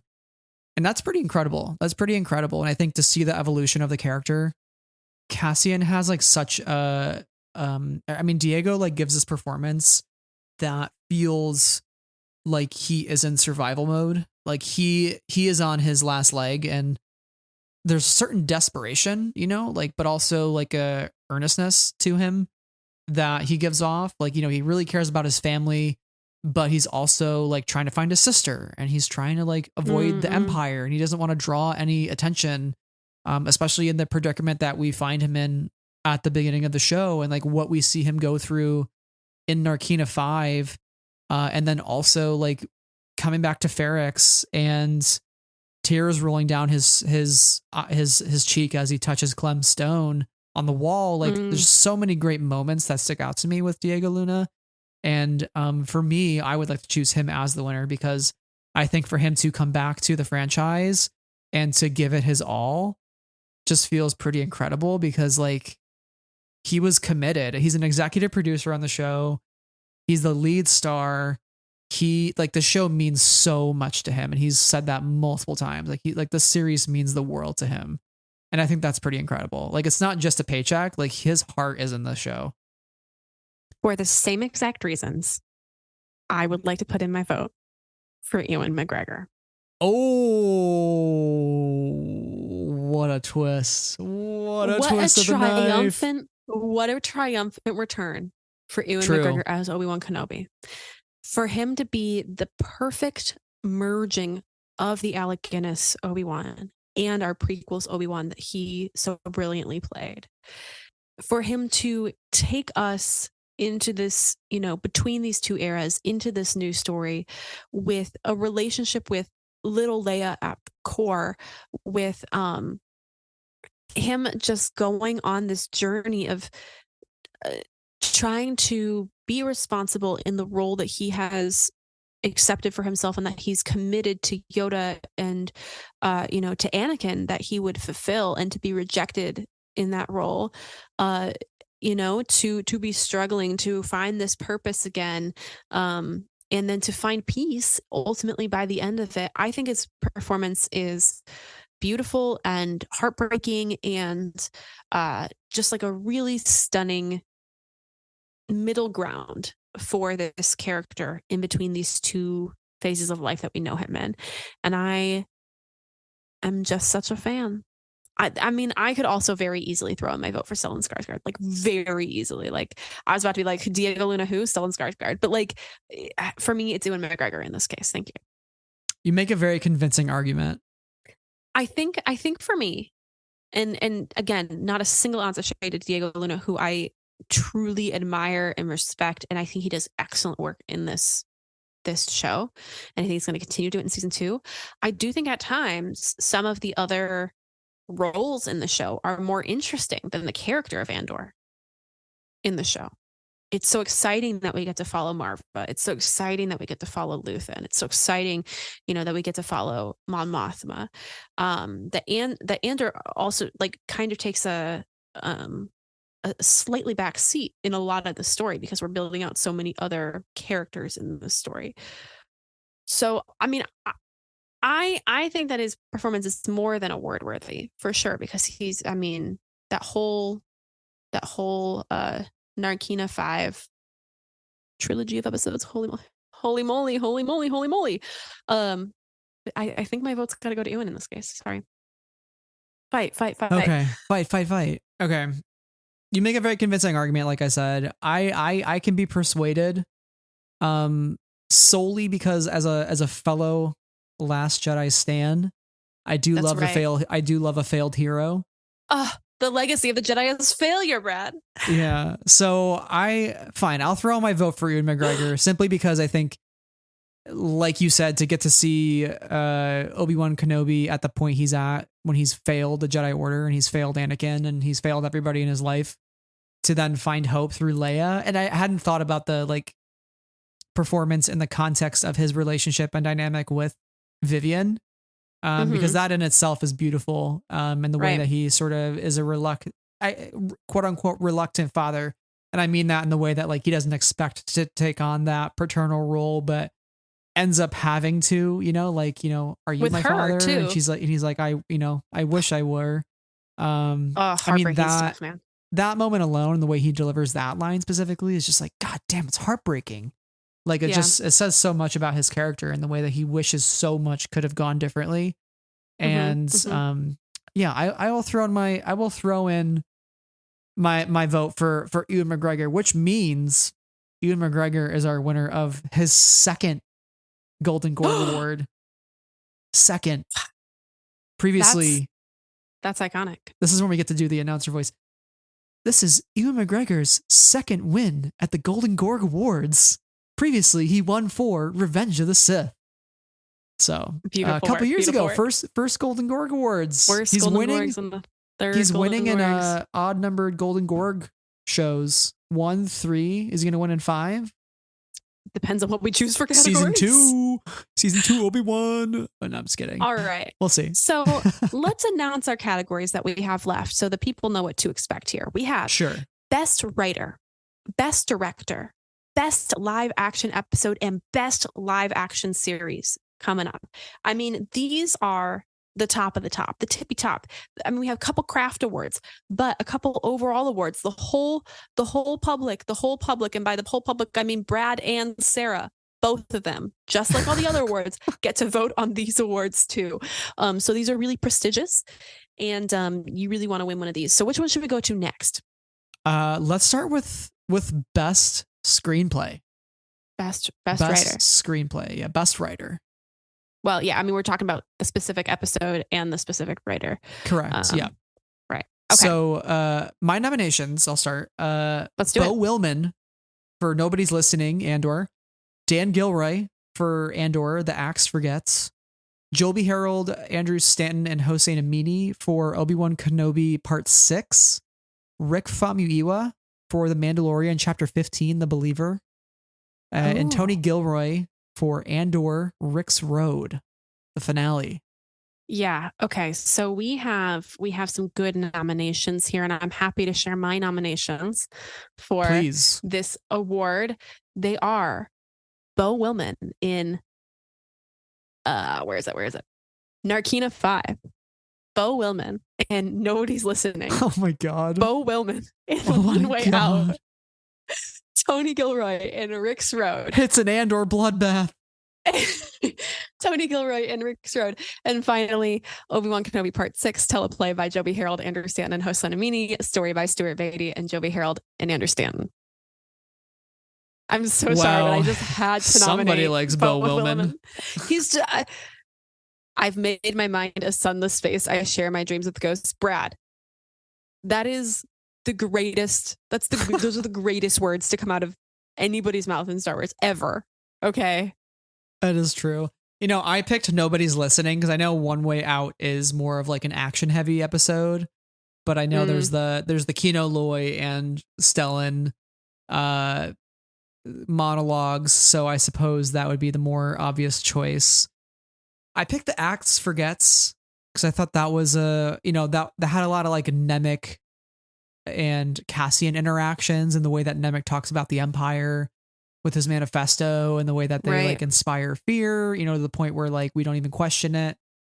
Rick Famuyiwa, I mean, like, I love Rick. I think he's a great creative. I think of the Mandalorian episodes, I think the writing in the Mandalorians are like always the strongest for my tastes, but I think the episodes that he has written have stood out the most and had some of the most like interesting, complex like dialogues and scenarios that our characters have had to face. And that's also, the infamous episode of Pedro taking off the helmet and like having to like actually talk to people. And like, that was a really interesting thing to finally see. And I like really appreciated that. So that's why I included that on there. And then like Tony Gilroy for Rick's Road. I mean, that's the finale. You got the manifesto reading, you got Marva's speech alone. I would say if I had to narrow these down, I would pick Tony, or I'd pick Beau Willman for your choice of One Way Out because of those two monologues there as well. Honorable mention though to like Obi-Wan Kenobi and some of the scenes there. I mean, that's a very fight heavy episode as well, but like that's true. The Reva Obi-Wan dialogue at the end of like, you chose to not be him, you're free. That whole conversation is just so rich. Yeah. Who are you leaning towards in this instance? I've made my mind a sunless space. I share my dreams with ghosts, Brad. Oh my God. I will never shut up about it. I mean, that is the two lines that I pull out. And I know that speech is much longer than that, but like, I remember us watching that speech and like jaw on the ground. Like I transcribed the whole thing, like in that moment, because I was so shooketh by the words coming out of his mouth. He's like, it's like I've compromised my morals and I'm never going to see it come to resolution. I've, essentially screwed my whole life for the cause and said that I'm not even important in this cause because what comes next is important. These are all paraphrasing the ideas and really not the beautiful words that Beau Willman is writing. But I think that is some of the strongest writing in Star Wars ever. And I think that even though the the episode itself is action heavy, I think we get the meatiest dialogue in that episode. And True. that's really no shade to Tony Gilroy, because that last episode is just masterfully crafted, and the way that it builds is a testament to the brilliant writing. But like I don't know, I feel really, really, really strongly about episode 10. I'll agree with you there. I think episode 10 is one of the strongest. I think that is one of the best episodes of Star Wars that I've ever seen. I would put it in the top 3 easily. Yeah, I would have to pick that. I mean, like even just on the Luthen monologue alone. I mean, again, that is just what a damn speech. What a speech. And to end on it too, it's like an exclamation point, and you're just kind of left like sitting with that, being like, damn, like this is taking a toll on this guy. Like this has been a rough life to live. He has sacrificed it all in the name of rebellion. And God, what a freaking speech. I'll give it to that. I'll give it to all right. Beau Willman for One Way Out. One Way Out. Oh my God. Okay. So just to summarize though, we've had two non-Andor winners, 3 non-Andor winners tonight. So that's something. That's a little better than I thought it was going to be. Listener, we didn't plan it this way. It's just happened. We're Andor shills. We can't help it. It's really so good. I'm sorry. Gosh. Okay. That brings us to either best director or best live action episode. Where do you want to jump next? Let's go to best episode. Best live action episode. It's a fun one. We're taking the episode as a whole in this moment. My choices are going to be very unsurprising from our very past conversations. Here they are. Sarah's nominations. We had 6 nominees for this one as well, by the way. We did, just for fun. Andor, episode 10, One Way Out. Obi-Wan Kenobi, part 6. Obi-Wan Kenobi, part 1. Andor, episode 12, Rick's Road. Andor, episode 7, Announcement. And finally, Mando, chapter 4. Ooh, chapter 4. You're really an Omera. I am an Omera stan. I'm not Mandalorian's biggest fan. We know this. But if the whole show was Omera and Mando, I would watch it every week. I love Omera so much. And I love that episode and the story that it shares a lot. I love the Omera representation we're getting on the pod tonight, though, I gotta say. I didn't expect her to be back with such a force, but here she is, Omera. All right, so my nominations are Obi-Wan Kenobi Part 6, Andor One Way Out, Andor Rick's Road, The Mandalorian Chapter 3, The Sin, The Book of Boba Fett Chapter 5, The Return of the Mandalorian, and The Book of Boba Fett Chapter 2. That's right. The Tribes of Tatooine. Tribes of Tatooine. Yeah. Yep. Those are great. Those are great choices. Yeah. You're gonna unsurprisingly, there's some really good stuff here. This is like a really stacked category. Like this is actually very. There's a part of me that wants to choose one, and there's a part of me that wants to choose the other, and it's so hard. It's so freaking hard. I'm just gonna say it. In its totality, I think it is Andor episode 12, Rick's Road. Okay. Do you remember us watching that episode and me being on my fucking feet, being like, "Oh my God. Oh my God," like the whole time. Yeah. I think Andor episode 12 for me is such a triumph. I think it is we talk about endings a lot and whether an ending, is satisfying for the characters and for the audience. And Star Wars doesn't always nail the endings. And I think that this is an ending for this season that is beyond excellent. Yeah, the show had a lot weighing on it for that final episode because like you said, it's and there's just a lot of expectations that always fall on that last episode. And we were so worried because we're like, it's been such an amazing, perfect show. It's like, can they stick the landing? What if they don't? What if, and they did. They fully did. We've talked about One Way Out and Obi-Wan Kenobi Part 6 quite a bit.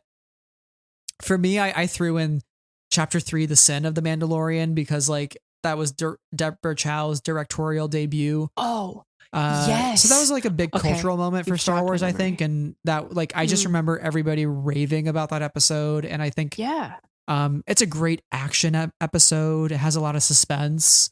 And hearing Deborah talk about her creative process for that episode is really wonderful. And I think I can go back to the episode and just watch Din's fatherly instinct kick in and go in and rescue that damn baby. And I get so excited every time. And I'm like, he's got the baby in his arms. You know, because like Grogu was on the operating table and he was like, he looked so like sad and sick. And he picked him up and he's like, I got you, little guy. And then they thought he were going to die. And I was like, ah. It's a good one. Anyways, you can tell I lose my mind when I talk about that episode. No, it's a good one. The Return of the Mandalorian too, like often talked about episode because it does not feature Boba Fett at all in the Book of Boba Fett. But it is a great episode. It is a great freaking episode of Star Wars TV. Like the N1 Starfighter, the way that Bryce Dallas Howard shot that episode, racing through, the canyons of Tatooine and into the sky. So freaking good. So good. Bryce Dallas Howard always nails it. Also, just the whole story, like Din, trying to figure out what's going on and like going to the armorer and the armorer just completely shutting him down. And like, this is the episode where this is the right one, right? I'm not talking about the wrong one. No, this is the right one. I'm putting it in the right sequence. Where she's like, you're an apostate, and he fights, and it's a very confusing moment for him. And I think as much as like I don't feel like it's the right episode for the Book of Boba Fett, it's a really strong episode of The Mandalorian that I really, had a good time watching as an episode of The Mandalorian, because you get so much character growth for Din. So I almost put that one on mine, actually. And I think that would have been maybe a shocker, an upset even, if Sarah put that on her list. And Triumphs of Tatooine as well is just an all-time great for Star Wars. Steph Green directed this one, and I think this was the high point of the Book of Boba Fett. I think it was what showed that the series could go in different directions, and it offered some unique things that we hadn't really seen in Star Wars before, with the focus on the Tusken Raiders and the way that Boba Fett incorporated himself into that tribe and became part of it and earned their trust. And they had that big spiritual dance at the end of the episode with the gaffy sticks. And I was like, that is just the way that was choreographed with the music. Just so freaking brilliant. So good. And of course, like Brain Lizard, like how can we forget about Brain Lizard? It's a lizard. Lizard. So good. So good. Yeah. I'm really torn between The Return of the Mandalorian and Rick's Road. Ooh. I will respectfully settle on Rick's Road with you. Settle on Rick's Road, he says. Audacious. Yeah. Audacious for you to say that. It's Rick's a damn, Road is damn Rick's good episode. Road is the one we will be talking about 10 years from now. Okay. Yeah. Out of all of them, even I made my mind a Sunless Space for Share My Dreams. Okay. Even that we're going to be talking about Rick's Road. That's fair. And we've given a lot of love to the Narkina 5 arc tonight. And I think it's about time that we give it to Rick's Road. Tony Gilroy his due. Tony, you get the award. Congratulations, Tony Gilroy. Our winner is Rick's Road, episode 12 of Andor. Heyo.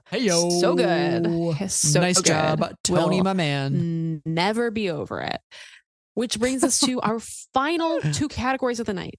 Best Director and Best Live Action Series. Now, guys, you're going to be shooketh with my nominees based on this conversation that we've just had here. Oh, but man. I'm ready. Category fraud is happening. Like when Best Picture is 10 nominees and Best Director is only 5, and then like a movie that doesn't even get Best.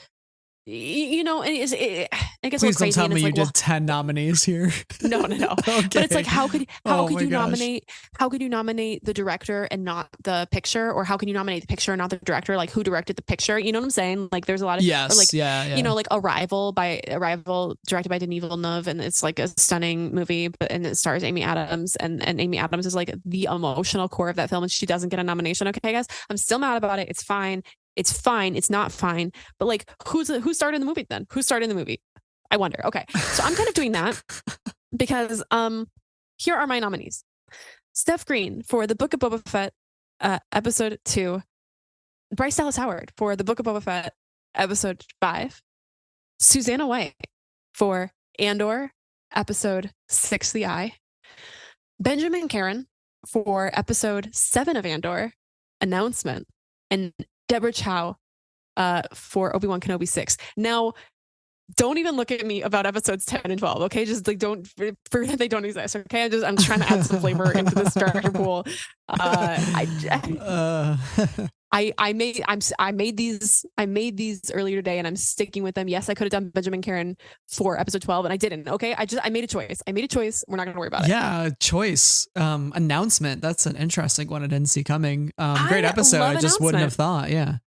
For me, I had Bryce Dallas Howard, chapter 5, Book of Boba Fett, The Return of the Mandalorian, Susanna White as well for Andor, The Eye. Ooh. Also had Steph Green, Book of Boba Fett, chapter 2, Tribes of Tatooine. Toby Haynes I had for Andor, One Way Out. That's right. And I had Deborah Chow for The Mandalorian, chapter 3, The Sin. That's a good choice. May I lodge my vote today? Define lodge. Like you're going to be an immovable object? Yeah. I mean, yeah. No, okay, go. We're having a conversation. This is part of the fun. But I would like to settle down my vote for Susanna White for The Eye. God damn it. I was really hoping you were going to say my choice. So we wouldn't be here. Here's the deal. There is nothing more beautiful than that, like them piloting out of the thing and it's just gorgeous. But also the way that the action moves in that episode is so stunning and so interesting and fast paced. And I think that she does a great job of wrapping up that arc in a way that is satisfying and shocking and compelling. And that's I'm not an immovable object. I'm just gonna put my vote for Susanna White. Okay. Thank you. Okay. My main choices were like going to be Susanna White or Bryce or Deborah or Steph Green. So for my nominees, Toby Haynes. You're just throwing One Way Out of Toby Haynes, you did a great job. That's literally an insane decision. Andor has received too much love. We literally were like, I'm sorry, we were literally like, episode 10 is the best written episode of Star Wars live action television. Who directed it? And you're like, I don't know. And I'm like, I don't know. Oh, okay. We're doing the thing that we hate in the Academy, but it's fine. We're not gonna worry about it. We're not the Academy. We're the friends. I know, but like the Force. I was really leaning towards Steph Green. Let's do it. Simply because of the fever dream that Boba Fett experiences at the end of that episode. Let's do it.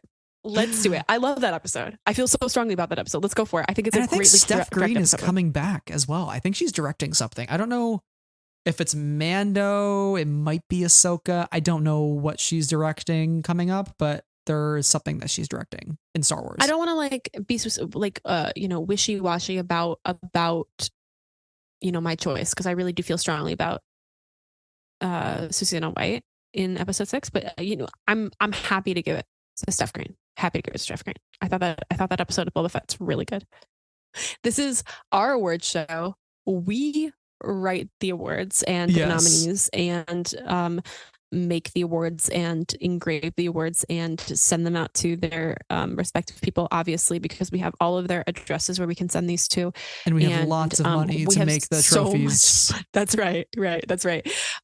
But I think that episode of Book of Boba Fett, as you said, is like really the one where we really fully understood what it could be. And I think it gave a great character development for Boba Fett. And I think that it was a really strong episode visually and story-wise. I would have given this to Bryce Dallas Howard if that episode were a part of The Mandalorian. Facts. That's right. Yeah. That would have been a great season premiere for season 3. Would have been amazing. That's the thing is I'm just confused still, even a year later, as to why that episode is there and not at the beginning of season 3, because that episode as an episode is really, really good. It's just not Boba. Anyway, I've talked about this before. Okay, so Steph Green, congratulations on your Golden Gorg win. Best director. Huge honor. Come on the pod to accept your award. And for a little interview. No big deal. Please. No big deal. Which leads us, Sarah, to the coveted Gorg Award of the night. The Andor Award. The best Andor goes to Andor. All right, the best live action series. Our choices. I can't take this seriously. It's fine. They're the Mandalorian, the Book of Boba Fett, Obi-Wan Kenobi, and Andor. Here's the deal.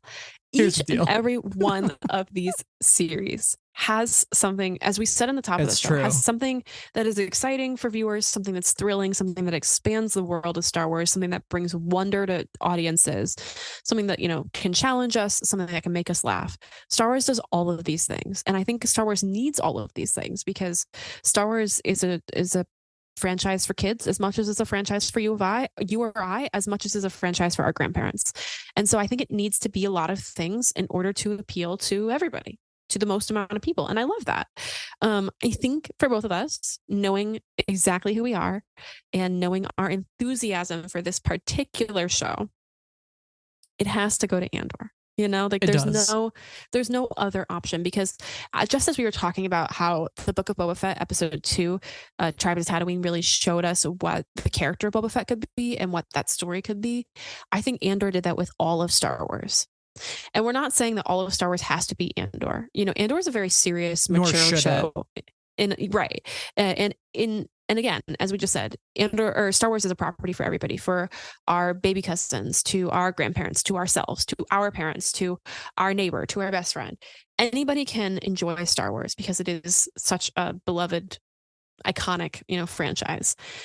I think what we were really shown with Andor was the level of depth and complexity and nuance that Star Wars can have and that Star Wars should at times have. Not every theme needs to be discussed in the same exact way, but I think that the way that they discuss them in this show is really important, especially in the time that we live in. So I thought that Andor is the obvious choice in this one, and I hope that we continue to get series that level up, quote unquote, in the same way that Andor has for the way that we understand Star Wars, and showing what Star Wars can be. And if you're quote unquote, leveling up, like in various different ways, showing us new parts of the world, showing us new kinds of characters, new representation, showing us new stories, new time periods, any of these things, new themes, right? But I think that, Andor's the runaway winner. She is the EAO of this season. We love you, everything, everywhere, all at once. Like this is, the Daniels' award. Yeah, no, it's got to go to Andor because I think, like you said, it showed a new potential for Star Wars, and you made some great points. I know everybody's saying like, God, I wish everything was like Andor, but like, I don't think that's healthy for any franchise for everything to be the same thing, because if everything tries to be Andor and replicate Andor, then Andor just becomes less special, right? Like that's true. Part of Andor's charm is that it was so different and that it had something new to offer that we had never seen in the franchise. Like it's one of the best things that the franchise has ever had to offer, possibly since The Empire Strikes Back. Like, and I love the campiness of the Book of Boba Fett. I love the adventure of the week of the Mandalorian, and like what new weird creatures or puppets am I going to see in the Mandalorian? Like what cute thing is Grogu going to do? Like that's what that show has to offer me. Like I like the father-son dynamic. Obi-Wan's a character study. That's a character study of a broken man finding hope, a new hope. And then like Andor is a political thriller about like how are rebellions built, and they're built on hope. And like, how do we actually see that happen? Right. Like it's a thing that Cassian says to Jin, but like, how does he learn that? Right. And that's what we're going to see. And I think for Star Wars to be all those things at once is brilliant. And it's why the franchise exists today.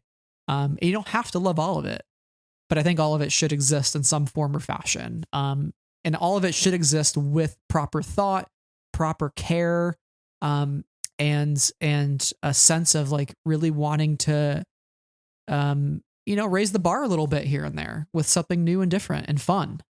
It's like, forgive this comparison, but like DC can have the Batman directed by Matt Reeves, incredible movie, came out a whole year ago. What? Weird. And Aquaman, which is absolutely not my taste at all, but like is, beloved by many, by like mass audiences. And they can both like coexist within that same world, even if they're like alternate versions of that world. You know what I'm saying? But like the details, schmeetails, it's fine. But like those things can both exist in that space, and they both capture the core themes and ideas of what those characters are about and what the world was about. So totally. Yeah, that's a great comparison there. But I think, the health of any franchise is dependent on its variety, and Star Wars is going to need a lot of variety. It shouldn't be monotonous, because again, if it was, everybody would be like, it's always the same thing. And I think that's part of the problem Marvel's having, is like everybody feels it's very formulaic, even though the stories have a lot of emotional resonance and have a lot to offer. It kind of fits a structure and fits a certain type of story, and after a while the fatigue sets in, right? So I don't think Star Wars has quite gotten there, and it's nice to have those spurts of energy, like with Andor, and maybe with the Acolyte, and maybe Skeleton Crew, like maybe those things kind of give us a little kick in the rear to continue loving this thing for as long as we can. So yes, congratulations though. The big award of the night goes to a giant surprise. Andor. To Andor. It's an Andor sweep. It's an Andor sweep. Oh guys, my gosh. That's such a niche inside joke that we reference with when we say it's an Andor sweep, just kind of like that. It's fine. Just go with it. Go with the energy of it. Now, we didn't prepare just these awards for you. We have some rapid fire. You could call them odds and ends. Even we love the best in show edition of odds and ends. Yeah. Yes. Yeah. So Brad, give us a best in show odds and ends, please. Great. Let's just rattle them off here. That's best right. Production design, Andor. Best costumes, also Andor. Leading with another Andor, 2 Andors in a row. Best stunt artist, Lateef Crowder and Brendan Wayne as the Mandalorian. Very iconic. Most thrilling comeback, Hayden Christensen as Darth Vader in Obi-Wan Kenobi, an icon. Best dressed, it's a tie. Jennifer Beal as Garsa Fwip and Genevieve O'Reilly as Mon Mothma. Just looking stunning all the way out. Most iconic of all time ever, Time Grappler. Sorry, I didn't consult you on that one. I just wrote it. He grapples time, guys. Can't beat it. You can't grapple time. Nobody else can. Only him. Best Din Djarin one-liner. Is this a bench? King. Iconic himbo king. We love you. Take your helmet off. Now, this is you're going to really wonder who's the winner of this award, but the best Jimmy Smits goes to Jimmy Smits in Obi-Wan Kenobi. Congratulations for Jimmy Smits. Amen. For being Jimmy Smits. Best Grogu moment. Knocking on the glass with his little ball in the Book of Boba Fett. He's like, let me in. Let me in. It's so cute. Emerging Star Award, Moses Ingram as Reva. A star, you guys. Double winner. She's amazing. A brilliant actress. Double winner. Best creature performer has to go to the legendary Misty Rosas, who plays Frog Lady and Kuiil in The Mandalorian. Icon. Love it. You will not be surprised when I tell you that the best monologue goes to I've made my mind a sunless space. I share my dreams with ghosts. Stellan Skarsgård in Andor. One way out. Those are our rapid fire odds and ends awards, but we have one final award. We're not going to come to a consensus on this, but we're going to each give our nominees and our winner. And for best co-host, Brad Whipple. Yes, Sarah Haas. Congratulations.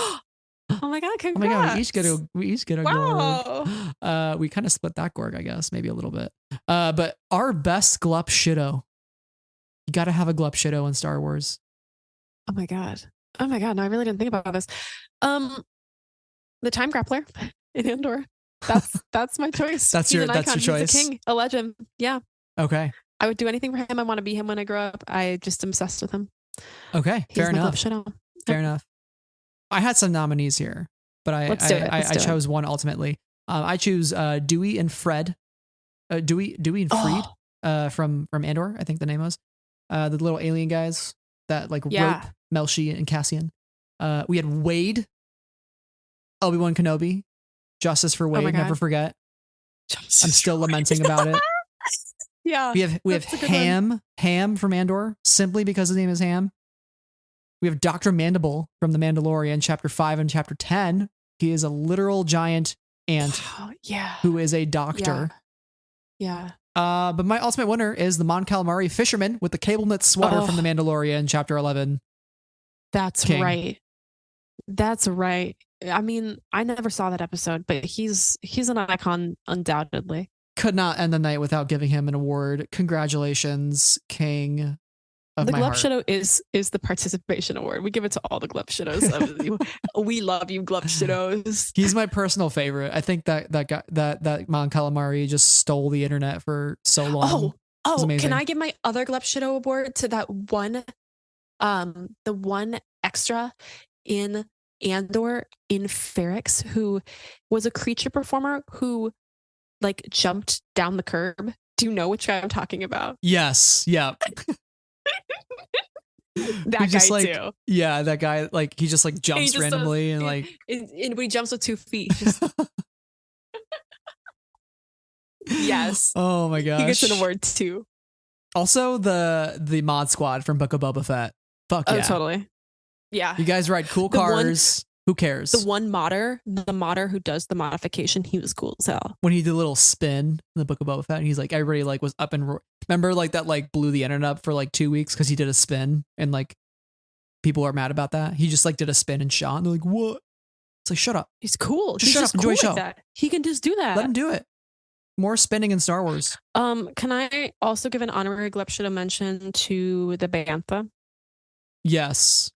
That was a great moment. Yeah. Getting to watch the Bantha teeth get brushed because those things get pretty dirty. Chompers. Speaking of which, we both have dentist appointments tomorrow, which means we should wrap up this episode.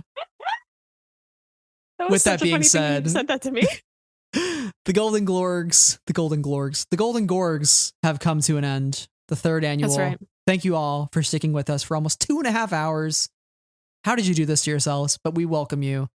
I hope you enjoy the after party. It's going to take place in your own location by yourself. You have to provide the snack and drink, but you get to do it in whatever outfit you're wearing. So it's like the after party with your fancy outfit. If it's fancy, if it's not fancy, then it's your after party with the casual outfit, and that's pretty cool too.